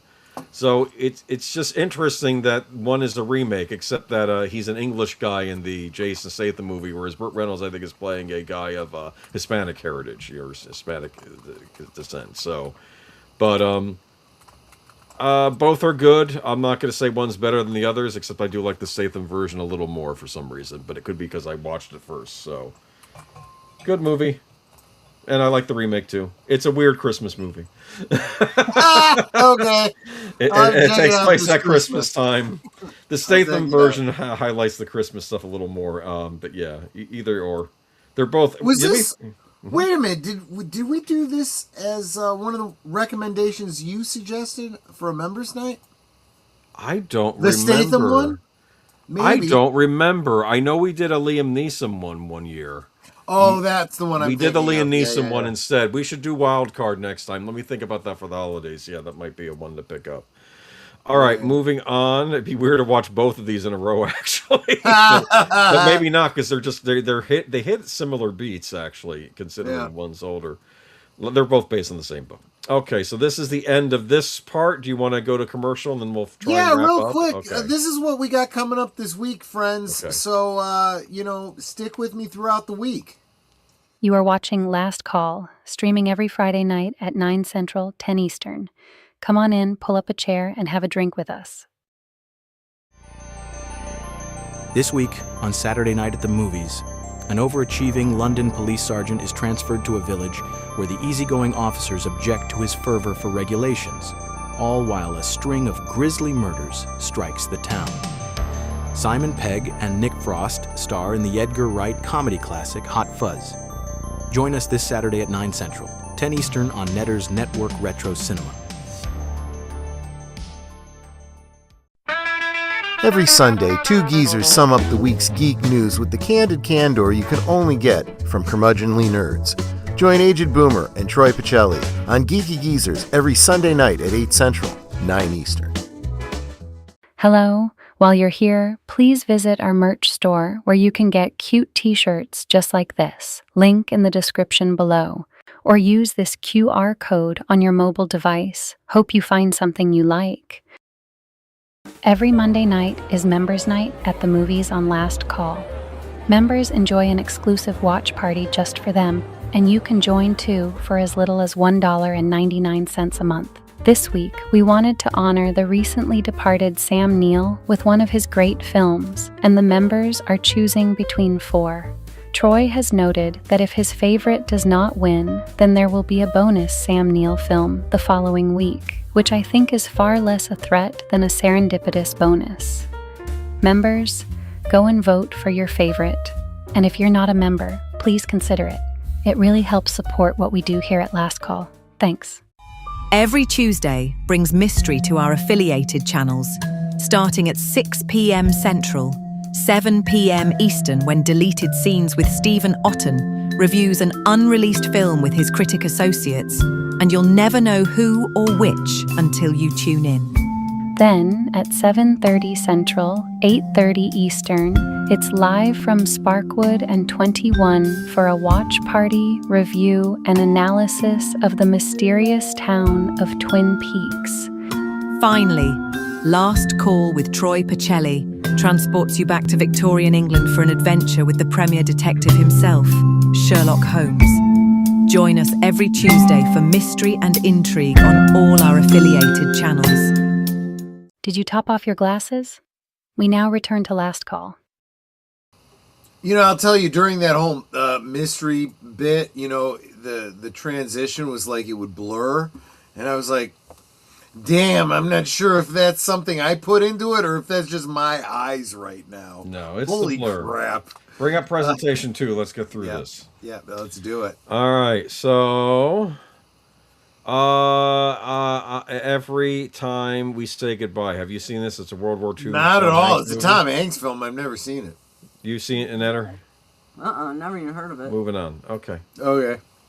Hoosiers. On the other hand, Hoosiers I have seen. This is what's his name? Darn it, Gene Hackman. Yes, It is Gene. about a basketball coach, right?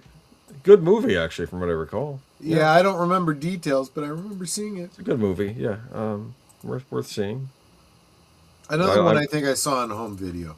Shoes. I like the shoes on the cover for some reason. Yeah. Okay. I can't remember it though. I just remember An American Tale. American Tale. Oh the Don yeah, Bluth movie. I've seen this. This was Don Bluth's big one, right? And it was, well, he had a lot of them, but this came after. What was the one with Flying Dreams? Are these Polish mice? Is that what I got the impression of? Yeah, Bible. exactly. It's the whole immigrant storyline, Yes. right? But this comes after Mrs. Frisbee and the Rats of Nim. The Secret of Nim was the name of the movie. Yes. So yeah, I love this. My brother loved this movie. This is the song Somewhere out there. Yes, with, always radio. Linda Yeah, good radio hit. Ronstadt and Aaron Neville. Was it Aaron Neville? I think so. I can click on it. Let me see. Do. Oh my word! How much? That's a long That is summary. a great duet song. Netter and I should really do a duet of that song. Well, Somewhere out there. oh, Steven Spielberg was a producer. This was an Amblin Someone's involvement. saying a prayer. Best I love original this. song. Yeah, best original song nominee. That we'll Didn't win. find one another. Is it Peebo Bryson? I'm not sure now. In that big somewhere out there. And even though I know how very far apart we are, it helps to think we might be wishing on the same bright star. I love and Linda Ronstadt. I liked Linda Ronstadt, but I loved her voice. I was in love with her voice.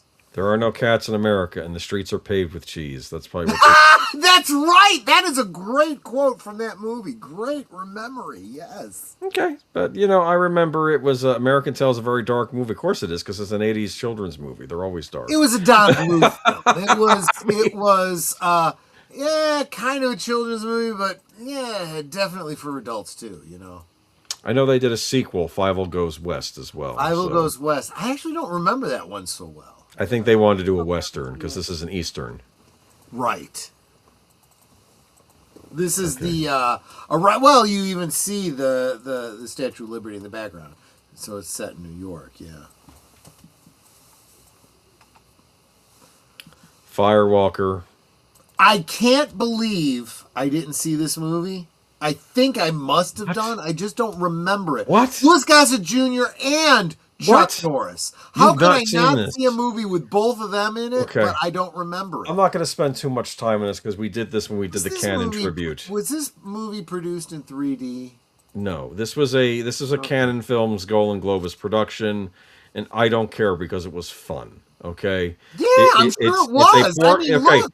This succeeds where their Alan Quartermain movies failed. This is because they were trying. This is another Indiana Jones style movie, but set in the modern day. And there's I want to say Mesoamerican stuff in this, or at least that's what it feels like. This is a good movie. I enjoyed it for what it was, and this was the first Chuck Norris movie I really got into, actually. And Melody Anderson is in this as well. And John Rhys Davies shows up, because why not? Because why not? It was the 80s, and it was John Rhys Davies. There's an adventure movie. It has to have John Rhys Davies show up in it. Yes, so Why not? a good B adventure movie. Okay, if you're gonna, I'll have to look at one of the better Canon films. So yeah, Sure. we'll move on. Now I don't usually do re-releases on these lists, because I'm this is not a movie that really came out in '86. But I wanted to make short mention that apparently Song of the South got a theatrical re-release in '80. Right, it did. And I'm wondering if this was to compete with an American Tale. Sometimes Disney does that to Possibly, throw the other animated yeah. competitors off Seems kilter. Were you aware this got a theatrical release in '86? Yes. I don't remember this. Okay. Yes, I don't remember if I saw it in the theater or not. I had seen it a number of times before this, so I may not have rushed out to the theater to see it. But Troy the male singer with Linda Ronstadt was James Ingram. James Ingram. Did I say that? Or was I have. wrong? Maybe I thought you were I wrong. said James Ingram, but I wasn't sure. This is probably the last time Song of the South was made available to an American audience, so I thought it would throw it on here. Did it even get a VHS release? Not in the...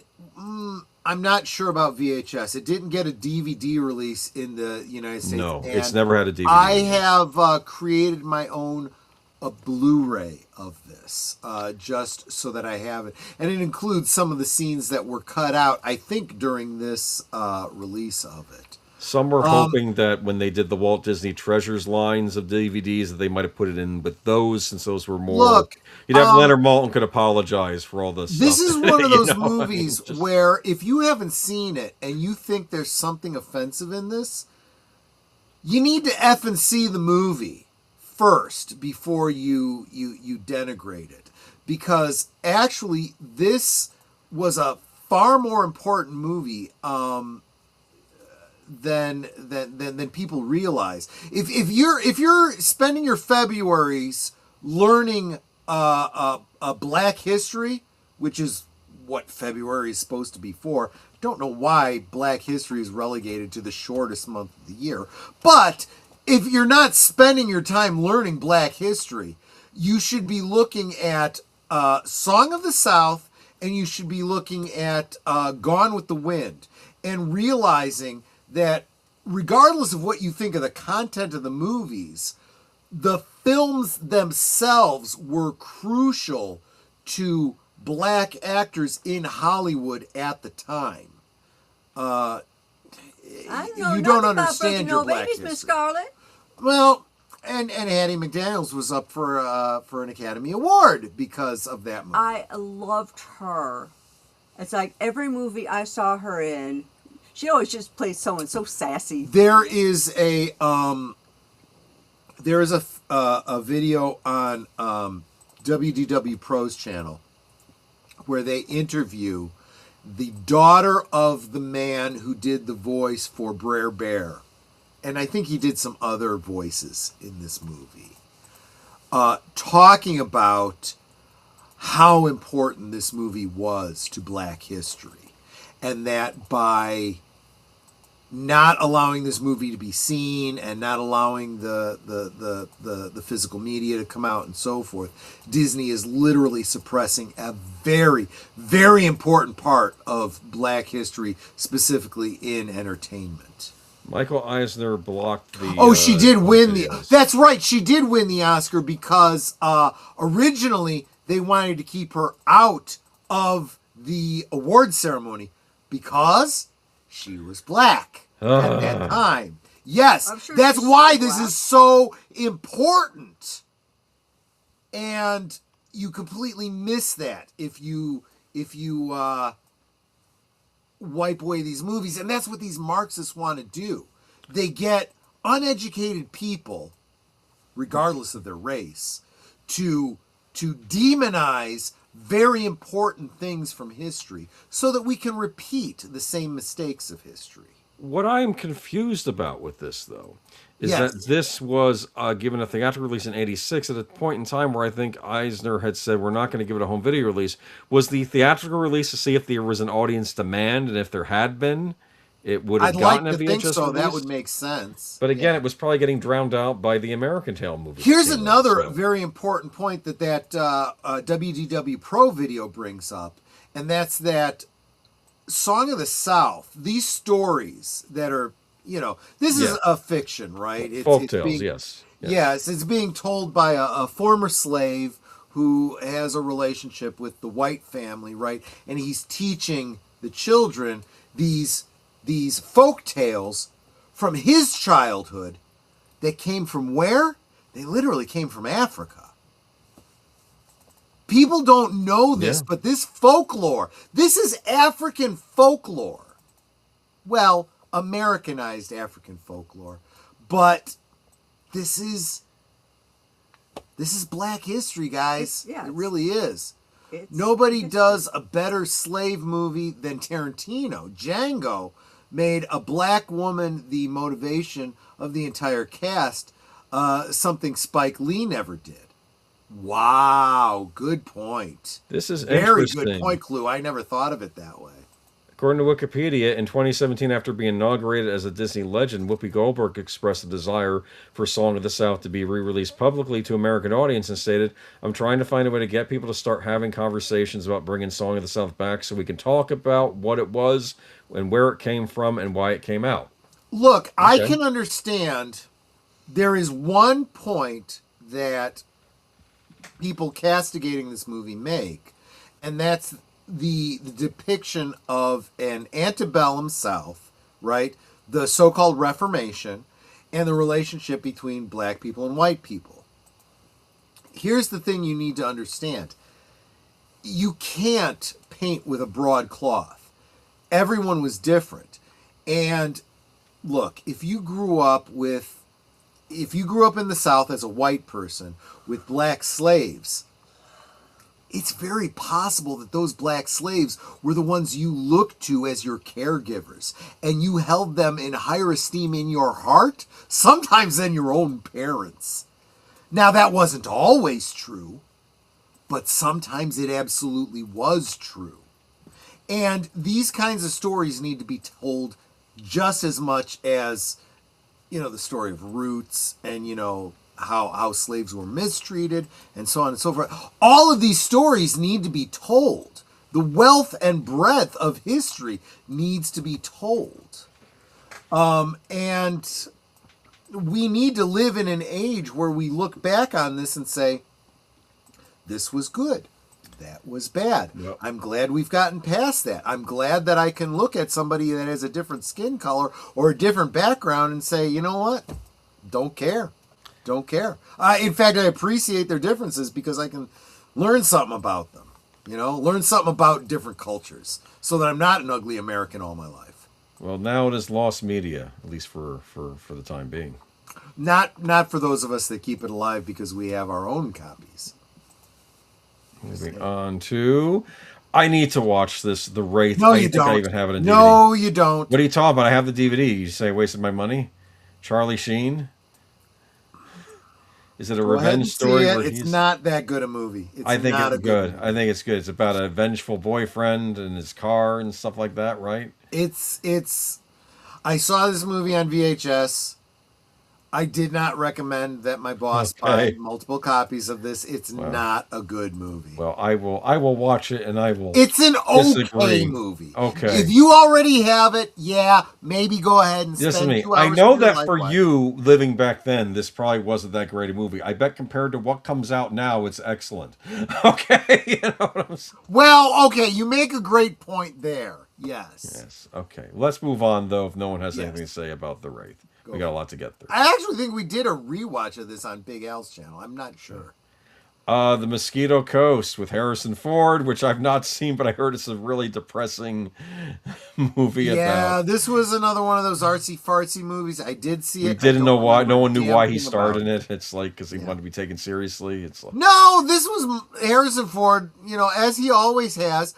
Guys, let's be honest about Harrison Ford. He's always been in it for the paycheck. He makes money, pays off his house, pays for his plane, he pays for whatever. That's what he does. It's his job, people are yelling at you about The Wraith, Troy. It's okay. We can all have different opinions here.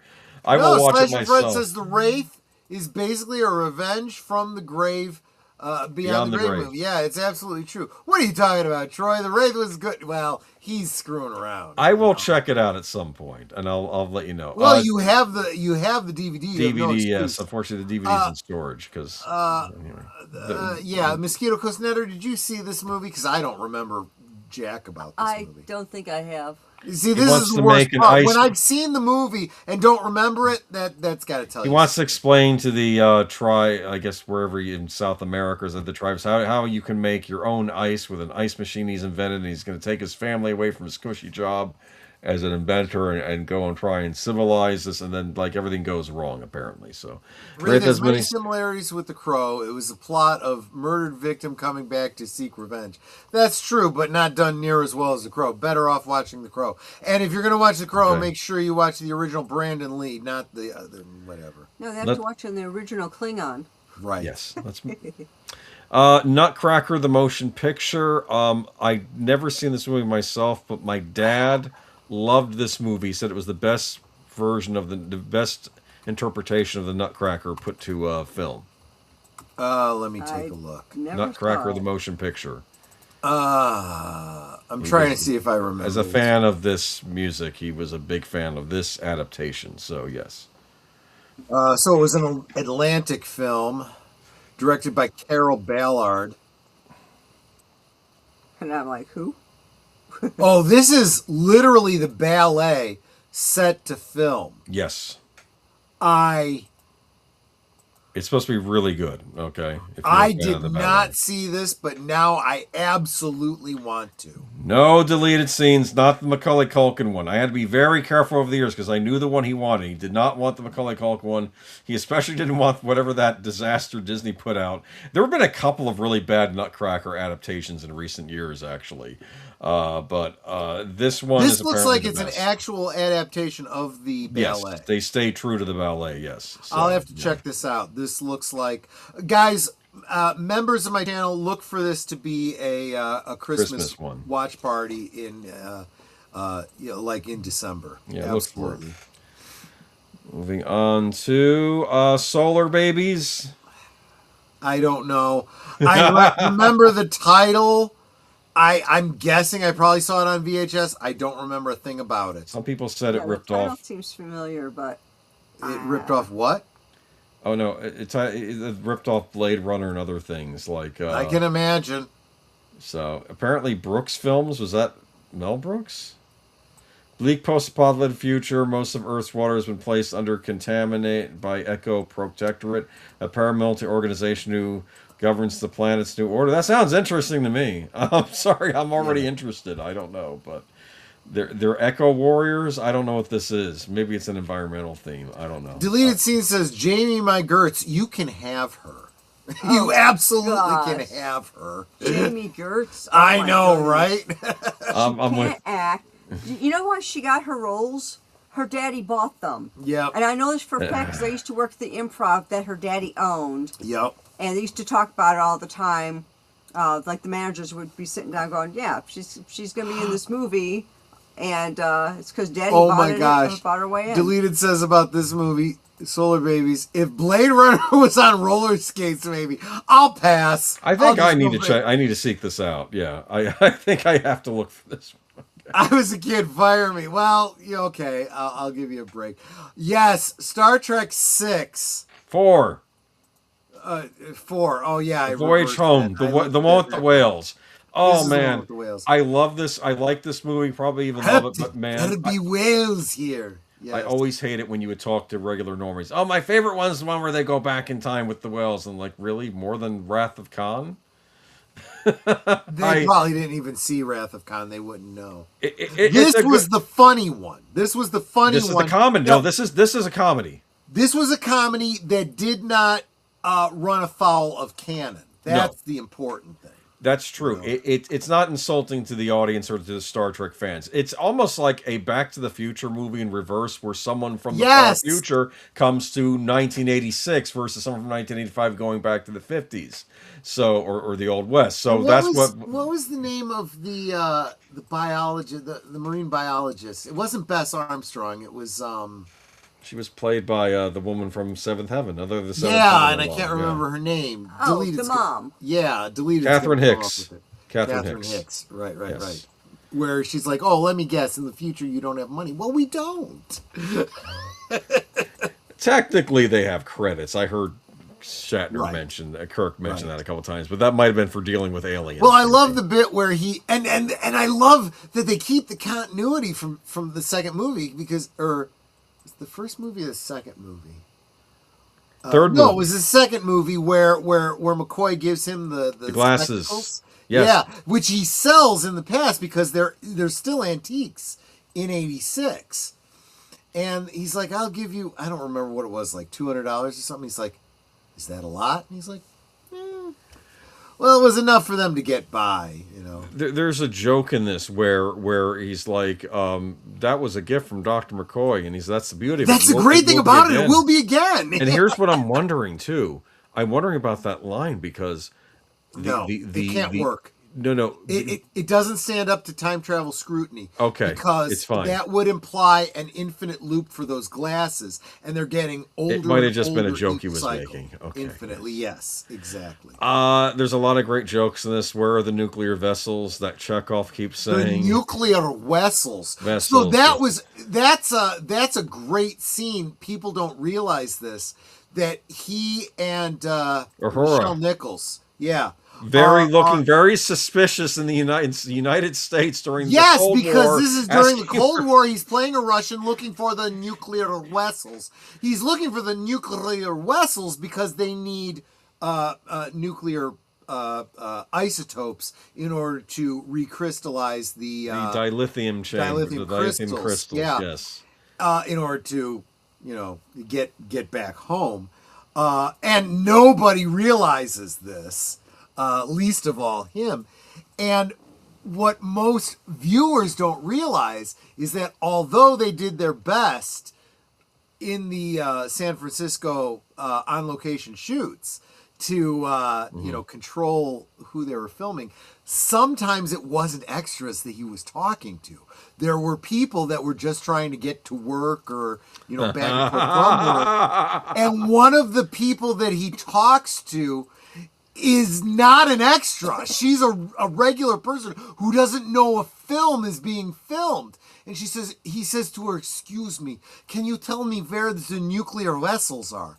She goes, "Oh yeah, I think they're across the bay in Alameda." She is not funny saying a line that was given to her. She doesn't know she's in a movie. And she continues on. And he's like, I said that. I said Alameda. You didn't say it. Where is Alameda? Remember, he's like, where is He said Alameda? it to somebody else. And they had to, the director, this wasn't Nick Meyer, was it? Who directed Okay, I'll explain it to you. Leonard Nimoy directed this one like he did 3. Right. Nicholas Meyer, he didn't write the script parts for the stuff taking place in the 23rd century, right? But the stuff that took place in San Francisco Pass, that was Myers wrote all that. Oh, that's all his dialogue. Okay, yeah. So I'm assuming that it was either Leonard Nimoy or whomever was doing the filming at the time went to the woman and said, "Excuse me, miss, you just walked through our film production." She goes, "Oh my God, I'm so sorry. I had no idea." They said, "No, that's not a problem. We need you to sign a release if you'd like to be in the movie." And she's like, "Oh, sure." And she signed a release. She's in the movie. And she's in the movie. That woman is not, was not intended to be, that's a great little story to check out. And of course, Nichelle Nichols and Walter Koenig just went along with it. They were like, kind of like that whole story from what's it called, where oh shoot, what was that? Cowboy, Midnight Cowboy. I'm walking here. It was all improv. Oh, when he says, "Watch where you're going, you dumbass, You dumbass, I'm walking here. I'm walking here." Yeah, that was all improv. I busted out laughing because then you see them all walking, and Spock is, of course, in this weird Vulcan resurrection garb still, right, and they're all in their uniforms, and they just look out of place.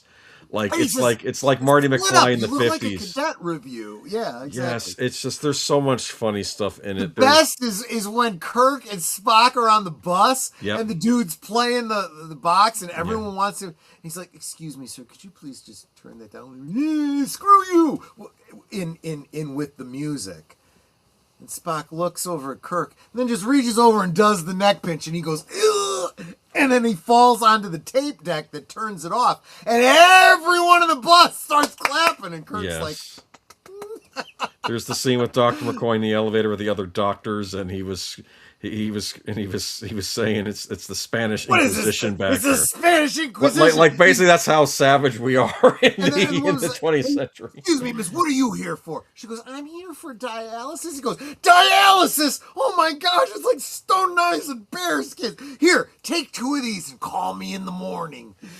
And then later on, you see this same woman. She's like, "This guy gave me 2 pills and it cured my kidneys." Yes, yeah. It's ridiculous. It's a great movie, and it actually has a good. They play around with the whole time travel, right? Because they need they need to bring 2 humpback Whales. whales back to the future to communicate with this alien life The form. space probe thing.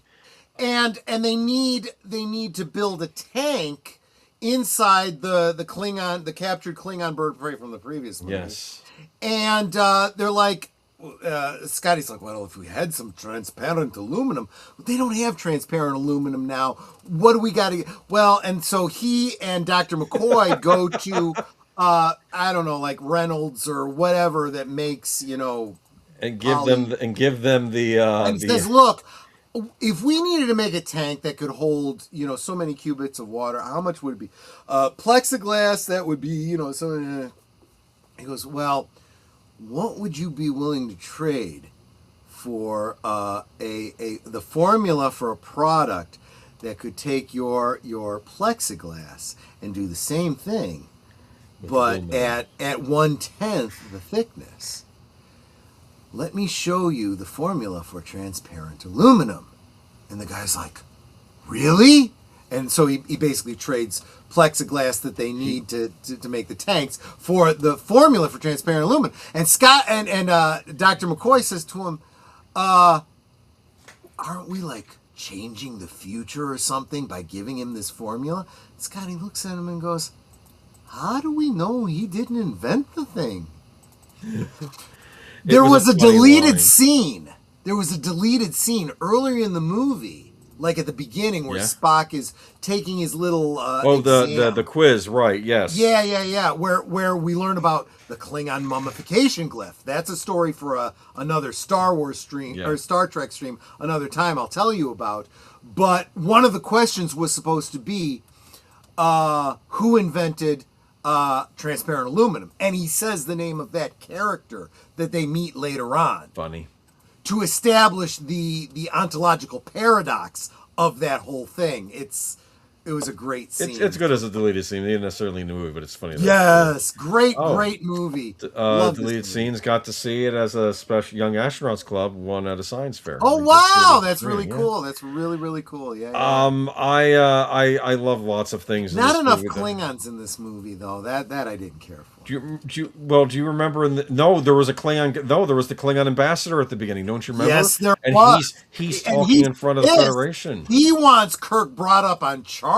He says he's a renegade and terrorist. Remember that? He says, and I realized from the Klingon point of view. Yes, you're absolutely right. From the Klingon point of view, he's spot on. Yes, they do the reenactment of the trap when the ship blows up, and I was thinking in my head, I can't see that too many times when he blows up the Enterprise with the Klingons. But I get from the ambassadors, and that same ambassador shows up in part 6. And remember when he says there will be no peace as long as Kirk lives, and then it was a wonderful scene in the end of Star Trek 6. Carries over the canon of this movie and the personal relationships. It is such good writing. He is the one clapping his hands for Kirk at the end of Star Trek 6. Yes, he is. Around, which really, and that goes right with Kirk talking with Azed Bor, and she says, I'm getting teary. You have fulfilled my father's promise, vision. And you and my sons. Yes. You have restored the faith of my son. And oh my God, that is just so great. It was perfect. And that was such post Cold War story. I mean, it's just, oh my God. One thing before we leave, one of my favorite scenes in the movie is when they first land, and of course they're cloaked, and you see the garbage men, and they're saying, if you think I'm going to be paying whatever for a toaster, and I told my wife, you're out of your mind. And then suddenly the ship comes down, and then the door opens up, and he said, did you see that? No, and neither did you. And neither did you. Which, of course, is a reference. I have to assume it was a reference back to It's a Wonderful Life. Right. Did you? No. I'll buy you. They probably thought they were seeing. Well, I guess they were seeing a UFO. Yes, they absolutely were. And I love that because they're coming down cloaked, and you don't see the ship. But you see the trash can getting smashed. The wind flying, the stuff flying around in the air, and they're like, then like I said, and what does Kirk say? Everybody remember where we parked. Did you like this movie, Netter? Yeah, it was interesting. Come on, of There were course. some really good lines in it. Some maybe potential romance for Kirk at the end of this too, with the marine wait, biologist. Of lady. course, we never see. You know, she never comes. They back. might have worked out well, actually. I think he has a type. She might have fit that bill. Yeah. Yeah, you're right. Okay, you have to remember that Kirk would sleep with anything that was in a skirt. That's not entirely true. He was flirtatious. He liked women. And he never would settle down with one. He was more married to his job, which is why his only son was with Carol Marcus, who was like a one night stand type of thing, right? You know, But it's interesting though. The line even in 2 though, he's like, "I did what you asked. I stayed away," because I think part of him didn't want to stay away, but he didn't know. Right? He knew he had a son, and he wanted to be a part of his life. David's life. But he stayed away because she asked him to. And there was a part of him that honestly felt like maybe it's best for him if I do. Right. You know, not thinking through, no, every child needs his father. Yeah. You know? But you go to classic Star Trek movie, yeah, thumbs up. Absolutely. Eye of the Tiger with Gary Busey. I have no idea what this is. No idea. Never saw it. If Gary Busey's in it, then you know it's got to be something really. I'm insane. concerned for that little girl, though. I really am. Do you remember there was some celebrity rehab reality show hosted by Dr. Drew, and they had all these celebrities showing him, including Jeff Conway, which I felt really bad because he was in rough shape on that show. And he didn't actually end up succeeding. Unfortunately not. Yeah. And then Gary Busey shows up, and Gary Busey's acting like he's a helper on the show and not realizing, no, Gary, you're here with them. You're here because you have problems too. And it's like, yes. Yeah, Ridley Scott's classic movie, which was a action-adventure. sci-fi horror and turned it into an action. We did that in our first Yes, we coverage did. a few weeks back. Yeah, we talked about. That's aliens. right. You know what?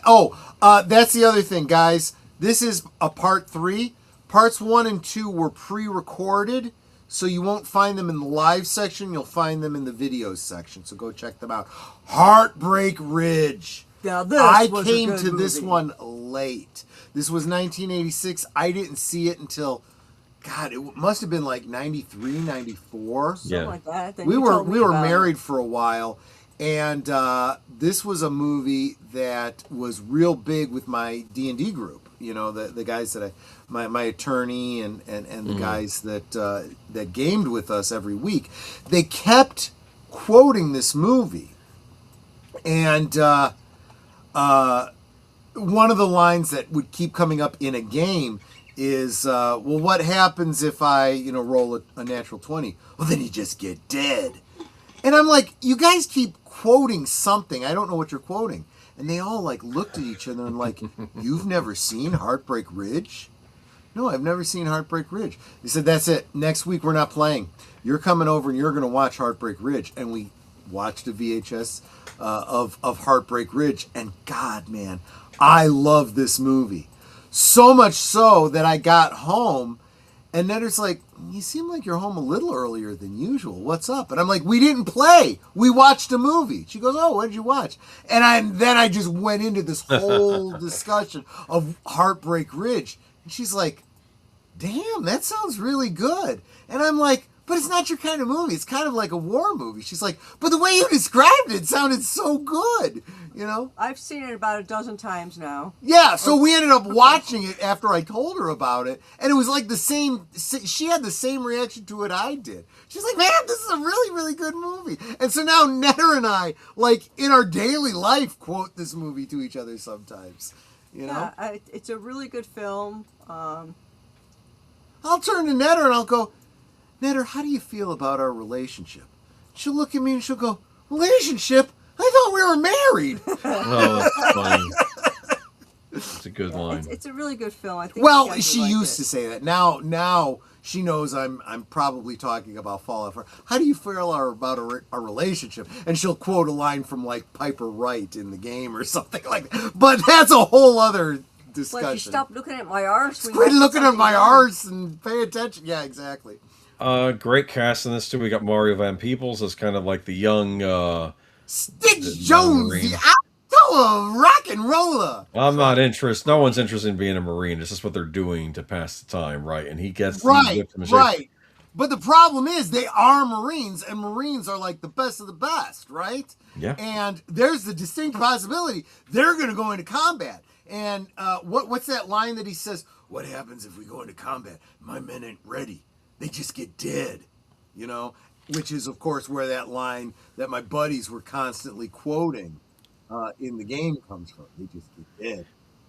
And this was about, correct me if I'm wrong, Grenada? Was that what it was? Yes, Grenada. It was the invasion of Grenada. And and then he comes back and there's a big parade waiting for them. Oh, I never had one of these before.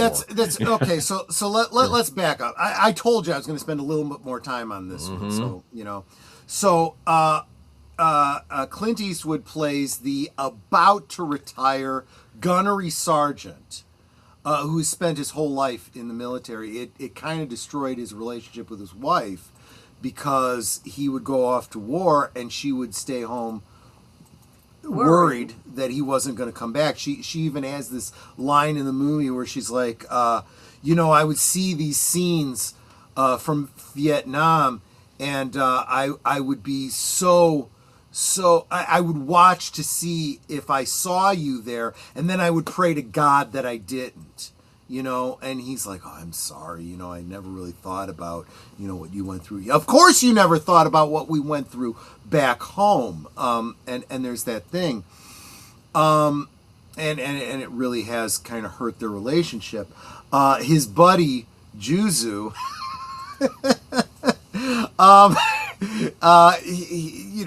they're both like, you know, just diehard jarhead type guys. There's this great scene where you don't know who Juzu is, and Gunnery Sergeant Highway, Clint Eastwood, shows up and he walks in and he just pours himself a cup of coffee, and this guy Juzu, again, you don't know who he is. Son of a bitch. I come in and here you are drinking my life brought out of my own cup. And it's like, what the hell? And you realize that they're like war veteran brothers, you know, and they're just messing around with each other. And, but you also find out that Clint Eastwood, as hard-nosed, old-fashioned military guy that he is, he's trying to get in touch with, you know, feelings and things like that. Reading, you know, like girly magazines and stuff because he wants. By girly magazines, he means like Women's Day and Cosmopolitan. Oh yeah. I don't mean like Playboy or nothing like that. I meant like, yeah, those kinds of magazines, fashion magazines, stuff like that.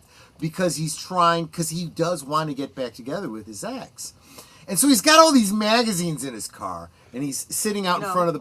He's in the bus. No. When he's waiting to see that she gets out okay from the bar, she works as a waitress, and he's watching to make sure she gets out. And he's reading these magazines, and she starts coming over to talk to him, and he throws the magazine on the floor, and she's looking, and she looks at the magazine. She says, "What the hell are you reading?" And he's like, "Those aren't mine. Those are Juzu's." She says, "Juzu can't even read." He's like, "What happened to us? What happened to our relationship?" And she's like, "Relationship? Hell! I thought we were married." Funny.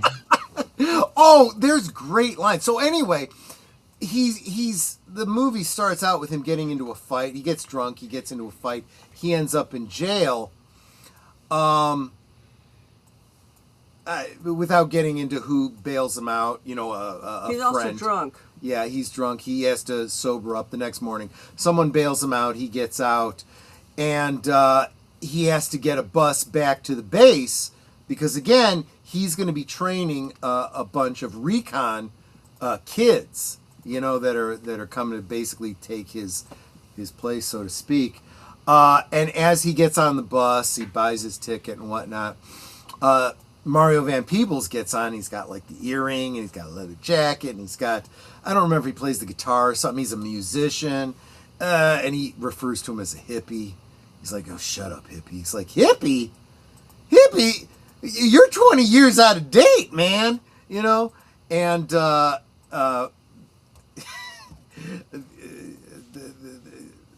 Mario Van Peebles, when the bus stops to get lunch, he sticks Highway with the check and steals his ticket.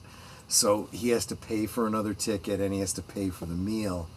And he gets back to base, and then he realizes that Mario Van Peebles is one of the guys he's going to be training. Mario Van Peebles is like, oh crap!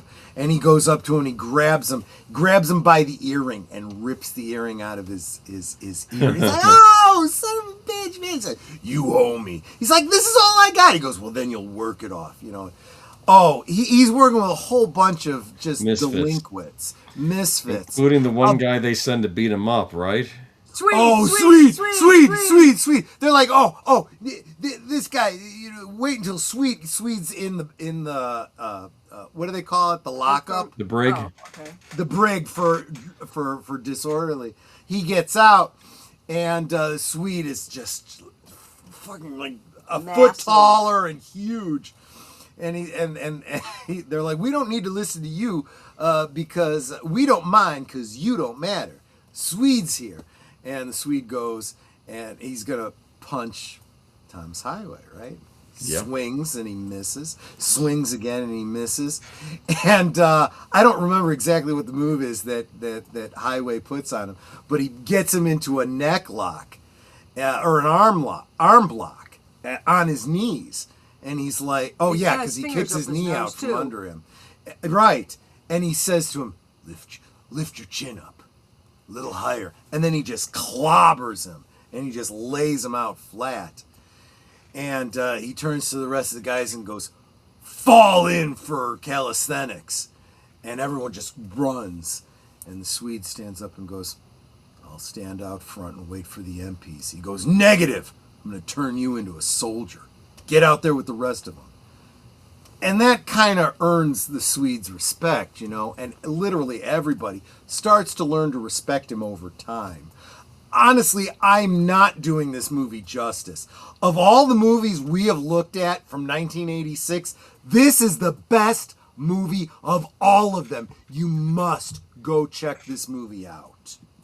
Okay. But I'm going to kind of spoil the ending for you. There is no trick ending to it, so it's not a there's spoiler. a running gag through this whole thing too. The guys will come out to do their PT in the morning, right? And Gunny will be like, "You will all wear the same shirt." We're all wearing the same shirt. No, wait. Gunny. The first time he says this, they're all wearing different shirts. Yeah, right. He goes, "Strip them off. Strip off your shirts. We're gonna run today." Yeah. So the next day, they're all wearing the same shirt. Their OD green shirts. And he's like, I thought I told you to wear the same shirts. We are wearing the same shirt, Gunny. Same like me. Same like me. Strip them off. We're going to run. So throughout the movie, they're like, well, how do we know what shirt you're going to wear? You're Marines. You overcome. You adapt. So next time they come out, they're wearing one shirt. They're holding like 3 other ones trying to And he's got a whole nother shirt, so they just throw the shirts down. They're running again. But there's this great bit where, again, you know, he ends up getting drunk in a situation where he's defending the kids. They get into a fight at a bar and stuff, so they all end up in prison. Same woman who's, you know, the widow of somebody that Gunnery Sergeant Highway served under, who runs the house that he's staying at. She comes and bails him out, and they put him to bed, and Mario Van Peebles is talking to her, and he's looking at some of the pictures in the pub, and he's like, wow. He goes, hey, that's him. Yeah, that's so-and-so, and that's so-and-so, and she tells him about Heartbreak Ridge. And they really get this idea of you know, some of what Tom Highway went through. I'm talking about him like he's a real person. It's a fictional story. Right. About a real, you know, combat scenario. And he turns to her and he goes, hey, wait a minute. You know what he's going to wear every morning, don't you? She goes, yeah, I lay his clothes out for him. So that's where the scene ends. Next scene, Tom Highway shows up for the roll call, and they're all wearing the exact same shirt as him. He just kind of grins. Goes, okay. They did. They overcame. They adapted, right? But he's training them because they are ultimately going to go into combat. One of them doesn't make it back. That's too bad. And Yeah. it's a character that you kind of start to care. Well, you care about all of them really, but he's like the lovable numbskull. So it's like, One of the best lines. There's a lieutenant who apparently has never seen combat, will never see combat. He's a total wuss, and Gunny's men are out doing a training exercise, and someone blows off the weapon, and he goes, "What was that? What was that?" He goes, "Oh, that is the AK-47, sir, the preferred weapon of our enemy. It makes a very distinctive sound when fired at you." He goes, "Well, yes, it does. It does." There is. Can you tell me you like this movie? He says to Juzu, he says, we really have an interesting score, or something like that. And he goes, "Yeah." He goes, "We're 1-1-1, one win, one loss, one tie," and they're referring to World War II win, Korea tie, Vietnam loss. And Tom Highway's like, "We won all the battles. How do we not win the war? You know, they didn't let us win." And later on, that kind of comes back, because at the very end of the movie, after Grenada, they end up, guys, look into your history. Look at what Grenada was about. The Marines go in and rescue a bunch of students that were taken hostage. Oh yeah, that's right. Announce yourself, Stitch Jones. Yeah, I told her I'm gonna try U.S. Marine private. Girl comes out of the shower naked. She's like, "Oh," it's like, Stitch Jones. I told her rock and roll. Anyway, there's they end up rescuing the students, and they come back to when they get back on base. They helicopter in. They get off the vehicle, and there's da da da da da da, and the band and the stands with all of their family there, and they're walking in, and everybody's being greeted by their family, and Mario Van Peebles turns to Clint Eastwood and says, "Well, you must be old hat at this," and he looks around and he goes, "It's the first time." And that just breaks your heart, because it's like, yeah, it's probably true for him, right? Well, does it break your heart, or does it say, "Well, now we finally got it"? It should break your heart. It should break your heart. I think now it's good that it's being recognized. It's about time, right? It's a good thing, yes. And now he's getting ready to retire, and all the guys, they're being greeted by their wives or their family or whatever, and he's the only one who's got nobody. And he's just, carrying his sack, and he looks up, and there's his ex-wife, and she's there in her full dress, white gloves, waving a little flag. And it's like, oh! Guys, I've just told you the whole movie, but you're not missing anything. It's not ruined. Go check out this movie. It is so good. Welcome, Tim. Good to see you, my friend. All right, so we will now move on. All right, we can move on. I've stopped, drooling over this to Crimes of the Heart. Never heard of it. Diane Keaton, Jessica Lange, Sissy Spacek. My sister was a big fan. I'm shocked that I haven't seen a movie with Jessica Lange in it. But you know what she said about this? I probably passed on it. Yeah. She's the one that said, but it's basically a chick flick. But yeah, I'm sure it was good. Yeah, and 1986, that wasn't my bag. Netter, did you see this? No, I've never heard of it. No, okay. See? All right, might be worth checking out. The Golden Child. The Golden Child. I have 2 points to make about this movie. Yes. Oh, funny. I know what you're talking about. You know exactly what I'm talking about. Oh, I know the actress you're talking about, too, who was in a issue of Playboy, I believe. Yes. Yes, Charlotte Lewis. Charlotte Lewis, absolutely. Oh, very pretty woman. Okay, yes. But you know who else was in this movie? Charles Dance. Yes. You know who else was in this movie? Victor Wong. James Hong.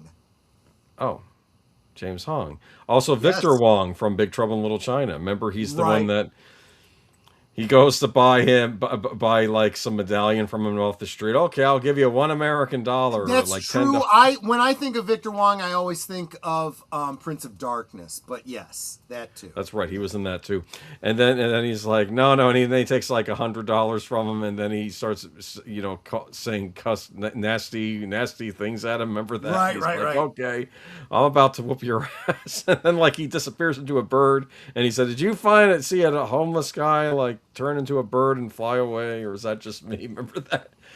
Yeah. Charles Dance is the villain. Of course, some of you younger course people he may is. know him as Tywin Lannister of Game of Thrones, Right, another villain. Exactly. But yeah, fun movie. I kind of think it's as like a lighter version of a Beverly Hills Cop type movie, except with supernatural with a stuff little bit in of it, Asian like mysticism in it. Yeah. like the little Buddha kid who I guess will save the world or destroy it, depending whether or not he gets corrupted or left alone. Right. So yes. Right, So. and so it's important that they get him back and whatever. And Charles I don't Dance know- is basically a demon, basically, right? Yeah, I mean, and all I really remember is Charlotte Lewis and Yes. and her getting wet underneath a sprinkler. So And that's Eddie Murphy's about all fun. I remember. Eddie Murphy's funny, as funny as he can be for a PG-13 movie, because he can't. Well, do there you full-on go. cussing, but Exactly. It's pretty. Keep good. in mind, yeah, that's true. 1986 PG-13 was a thing. So yeah.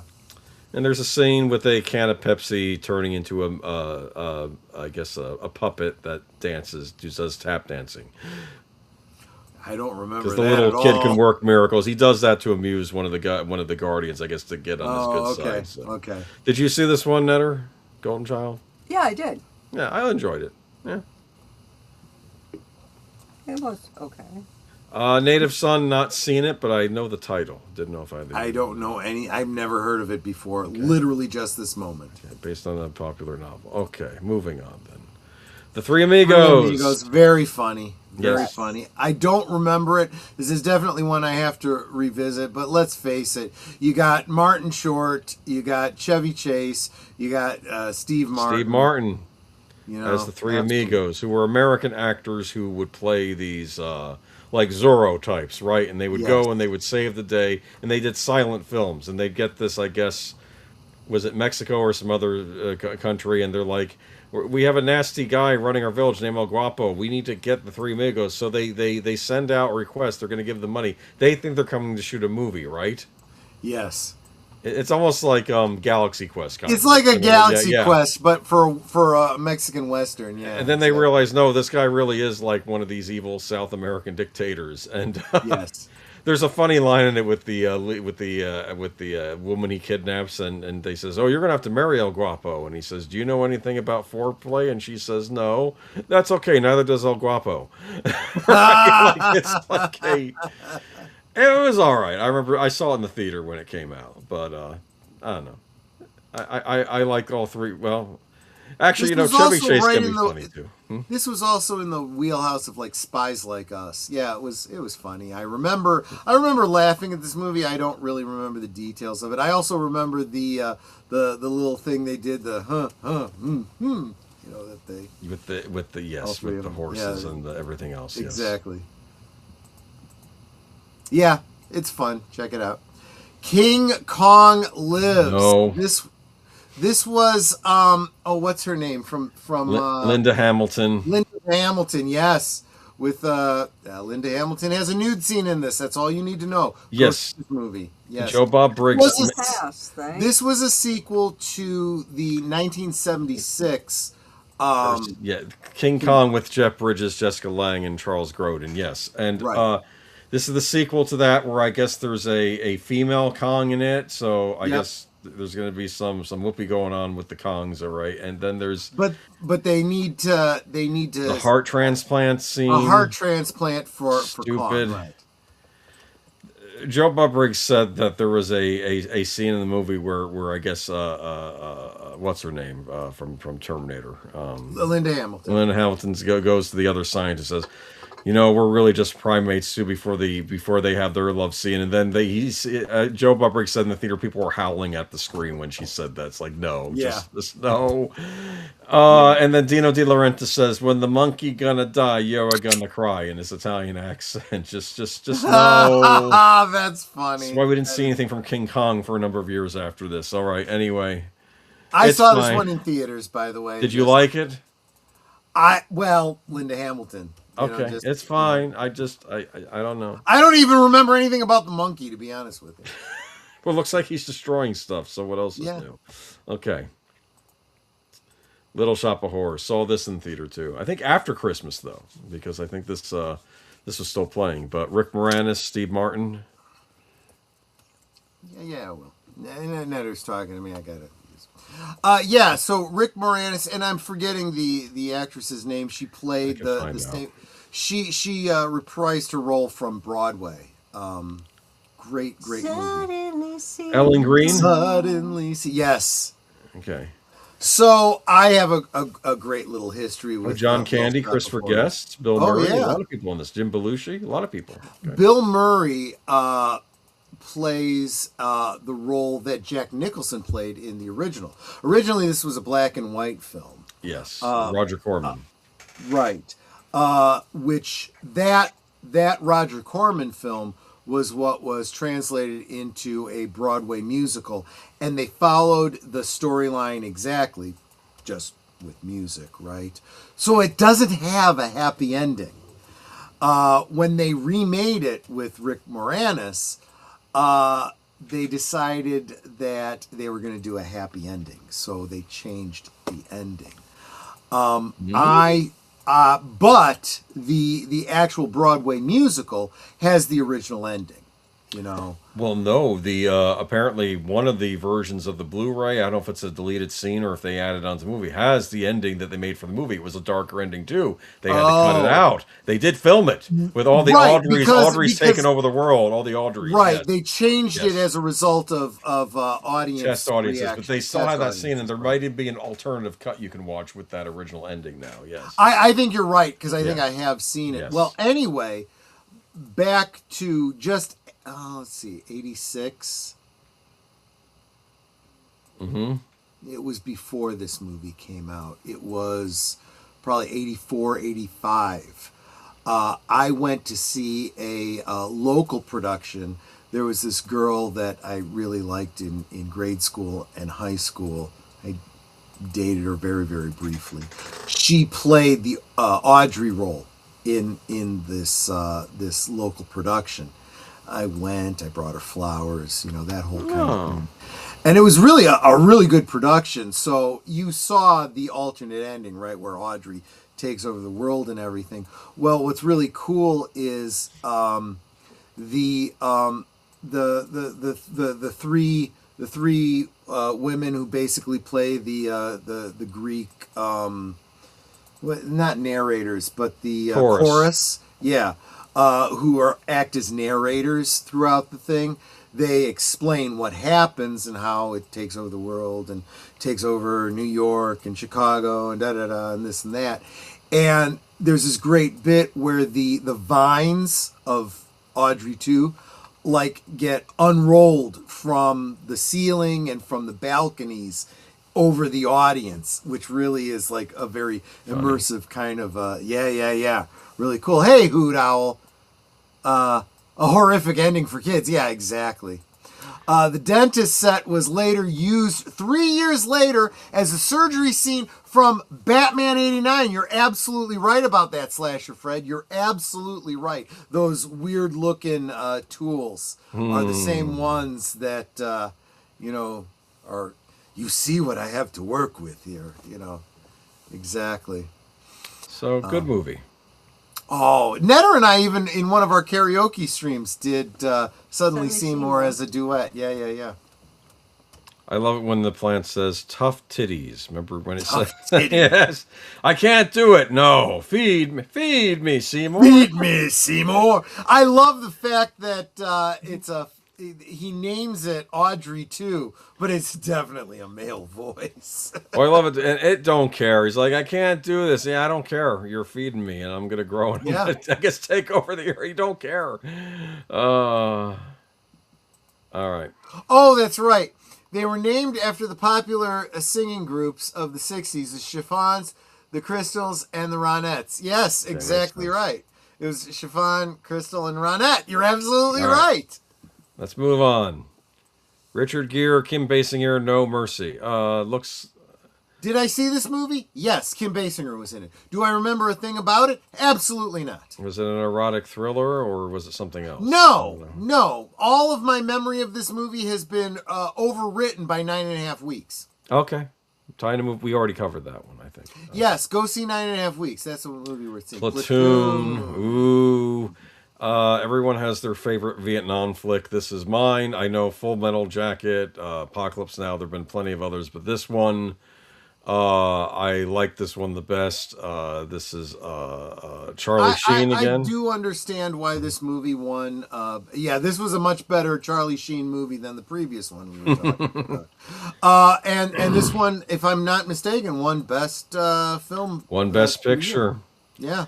This has Tom Berenger in this, and also William Dafoe as kind of the COs of two different groups of men in the Vietnam War, and they made a point that he was the director. Or he basically said he was casting against type, whereas Berenger's the villain, and Defoe's the more the you would expect it to be the other way around. He wanted to go against their type, so he made William Dafoe the more wiser. I think his name was Elias in this. Welcome, Tom. Midnight's Edge After Dark says Chuck Sheen. Exactly. By the way, Tom, I'm probably going to have a karaoke stream coming up. Actually, it might be next week since we're going to get through this topic tonight. Probably going to have a karaoke stream next week. So, if you want to join us, love to have you. I want to make a point. This movie was directed by Oliver Stone, who had actually served in Vietnam. Mm-hmm. Yep. Yeah. He had a little bit of insight. Yeah, that's true. Keith David. I like his character in this too. He has one of the great lines in this, and he's like, because I guess they said, hey, you got your orders and you can go home now, because you only have to be there a year when you're drafted, right? That was the rule. Right. And so he said, oh, good, I'm going home, and he says, watch out. And he says, he made a warning that the beast is out there tonight and he's hungry. Like he knew that this was going to be a bad one coming that evening, and he just got out of it. And it was a nasty battle that night, but it was just. I feel like there should be we should do because we just recently did it. We should do a double feature, Hair and this one, right? And Platoon. Tom says, I want Okie. Okay, I will absolutely send you a link. Make sure you can join us next week then. Midnight's Edge, yes, definitely. Sorry, go ahead. You didn't have to bring it back up again. Well, I was distracted. I thought somebody said something about Johnny Depp, and then I was okay. Yeah, someone did say something about Johnny Depp. Was Johnny Depp in this movie? No. Oh, was he? About Johnny Depp? Was he? He might have been. Darn it! Now I'm trying to think. Keep in mind, back then he was playing much. He was in this movie. Yes, Remember, he was in this movie. He was in. He was the track. I think he was the tracker. Yeah, he's in this movie. Yes, my mistake. He was, yes. His first Kevin movie, Dillon? I think, was the one he did, Nightmare on Elm Street, which apparently he homages in this upcoming Ebenezer Scrooge film that he's. Interesting. No, he was in this. Yeah, and those had a great cast. Forrest Whitaker, Tony Todd. Oh, Tony Todd. I love Tony Todd. John C. McGinley, Kevin Dillon. This is a great cast. Yeah. This is really a great cast. Big fan of this movie. It has, of course, the cover here where they're playing that one classical theme, and they're pulling away, and of course you see Elias. You see a character. I'm not gonna say who it was. I just did, running as the Viet Cong are behind him, and it's like you never leave a man behind, and then because of the situation they do, and it's this horrible. And this is sort of where the Charlie Sheen character takes over front and center, because he hates he I don't know. It's a great. This is one of those things where you kind of look. You can sit, never having served, and castigate people for their bigotries and their hatreds, but when you've actually been in combat against people, dude, unless you've walked a mile in their shoes, F off. They have every right. Well, it's funny because he said some of the scenes in this, like the one where he was screaming at the guys, "You're animals," when they were going to be going after the young girls in the villages, and he pulled them off them.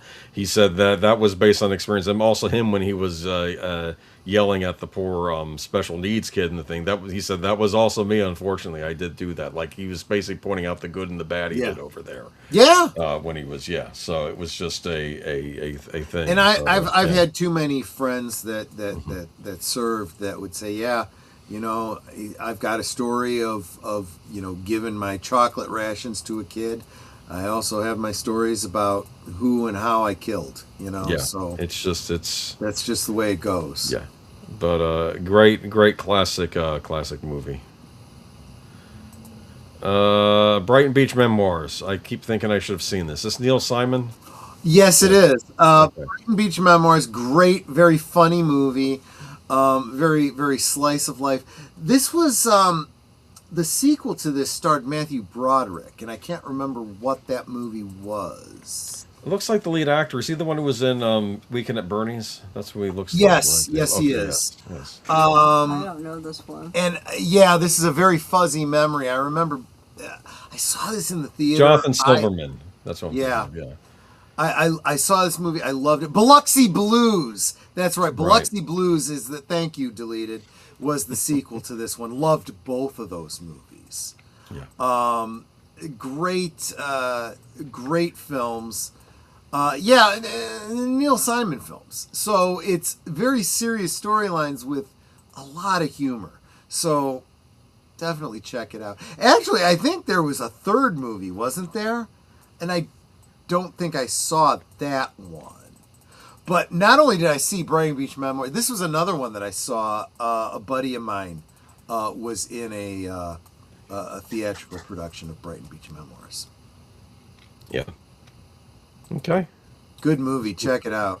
I can't tell you much about it. I don't remember. You may have no interest in this one because of one of the actors, but yeah, I specifically did not say, and I was tempted because of Jeff Bridges, but no, I also can't Sidney stand Lumet directing, so maybe I'll check it out. But yeah, I saw Jane Fonda was in it, and I just skipped it.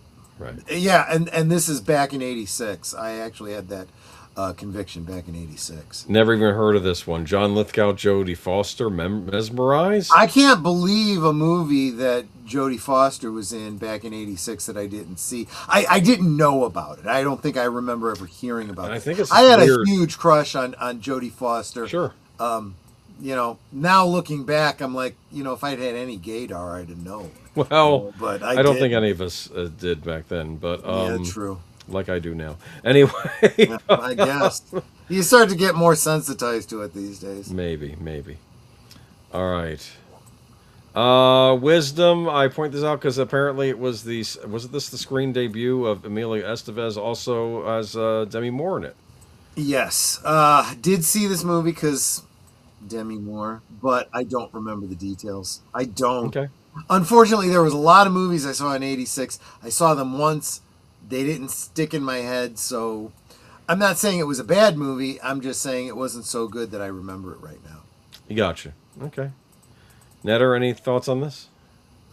I've never even heard of it. Yeah, neither did I. This was '86. This was before we met, so, you know, it's not like... Final movie of the evening, Witchboard. Yep, I saw this movie. This one I saw at the video store. Watched a screener of this. I remember bringing that home. My mom and I watched it because, again, we both worked at that video store. My grandmother thought, you know, this was terrible. And she had all this... No. She had all this conviction about how evil, you know, Ouija boards were and witchcraft and all this kind of stuff. Okay. Well, isn't that basically what the movie's about? It basically is. You're absolutely right. It's like, you know, stay away from bad. Tawny Katane, though. Tawny Katane, yes. Yes. So that's the reason to watch. But I think I have this. I got the DVD of this years ago. I've never really gotten through it. But you know what's funny? As a bonus, it came with a little cardboard Ouija board inside it. And I'm like, did you know? Okay, here's a little piece of trivia. Did you know that the Ouija board is actually a trademark, not copyright, trademark of, I can't remember now if it's Parker Brothers. I think it's Parker Brothers, but it could be Milton Bradley. It might be. I remember, So chances are they had to pay royalties to the game company that owns the rights to that. Or they just called it Witchboard. Well, yes, but then they'd have to change the whole setup behind. There's the trademark is pretty specific, and there's only so much you can get away with. This idea of the witchboard only the actual Ouija board only goes back to like the late 1800s. Sure.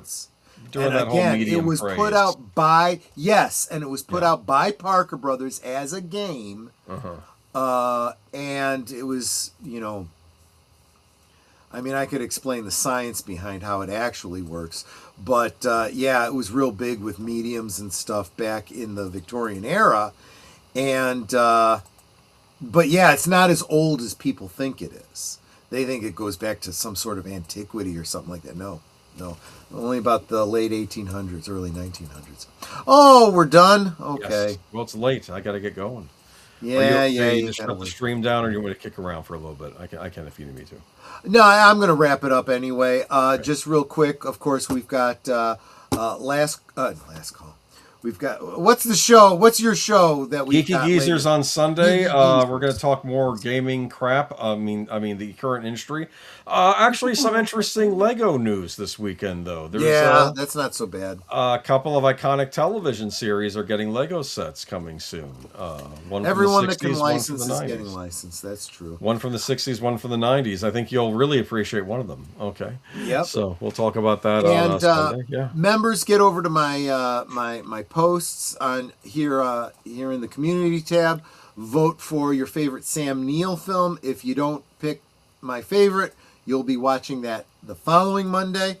And trust me, you have no idea what this movie is. You've never seen it. You will thank me later. Next week will be a karaoke, our semi sort of, we try for monthly karaoke stream. Looks like, I'm definitely going to be sending the link over to Tom from Midnight's Edge. He may join us. I'm assuming deleted. If you can make it, you'll be there as well. And don't forget, Saturday night over on Retro Cinema, we will be watching... Or later tonight, actually. Yeah, Hot Fuzz. Hot Fuzz with Simon Pegg, and I forget the other guy's name. But Ronnie Coltrane. That's it. I don't remember. Yeah, Ronnie Coltrane. And yes, so join us for that as well. Anyway, next week, karaoke. The following week, 2 weeks from tonight, we will have several special guests. Well, at least a couple, possibly 3 special guests. We're going to be talking physical media. We've kind of alluded to that throughout the night, but honestly, physical media is an important thing, guys, and we're going to talk about why, and we're going to talk to some subject matter experts on where they think the future of physical media. Is it going away? Are we going to own nothing and be happy? Are we going to pay monthly to access things that we rent and lease? Or will we continue to own physical media? We'll talk about that in 2 weeks. I think that's most everything. I covered most everything in the commercial break. Is there anything else that I needed to cover? Boom. I think we're good. Okay, Ned, are any last thoughts, any last words? You guys are Osmo. She's absolutely right. You absolutely are. All right, guys, I want you to... We got to wrap this up because this guy's got to get to bed. He's got to work. Netter and I could sleep all weekend, but he can't. So I want to thank you all so much for being here. I ask you, please take care of yourselves. I can't take care of you, so you have to do it for me. I want you to be as healthy as you possibly can so you can be around as long as you can be. Ask you to stay hydrated, especially in the heat, because it's good for comfort. It's also good for your health. Washes the toxins out. Make sure you stay hydrated. And if you think you've had enough water, you probably haven't. Have a little bit more. Drink responsibly. Stay away from absinthe. Unless you really enjoy it. It's really not worth it. It's really not worth it. And I will... Outro. Take care. No, wait. What? I screwed up what I usually say, right? Take care of yourselves, and I'll see you all on the next one. Bye-bye, everyone. Good night, ladies. Good night, sir. Hit it, sweetheart.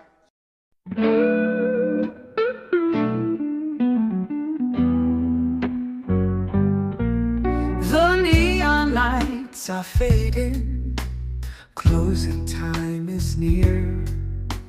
Whispers in the corners, secrets shared sincere.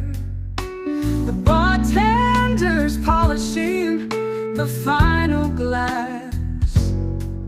Time slips away like moving through the grass.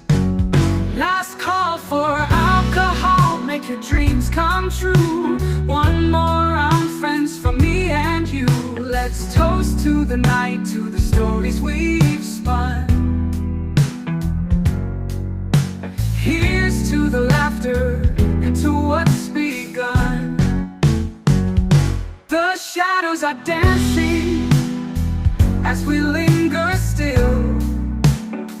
Every clink of a glass, a memory to distill. Beneath this smoky haze, our feelings they unfurl. A tapestry of whispers in this corner of the world.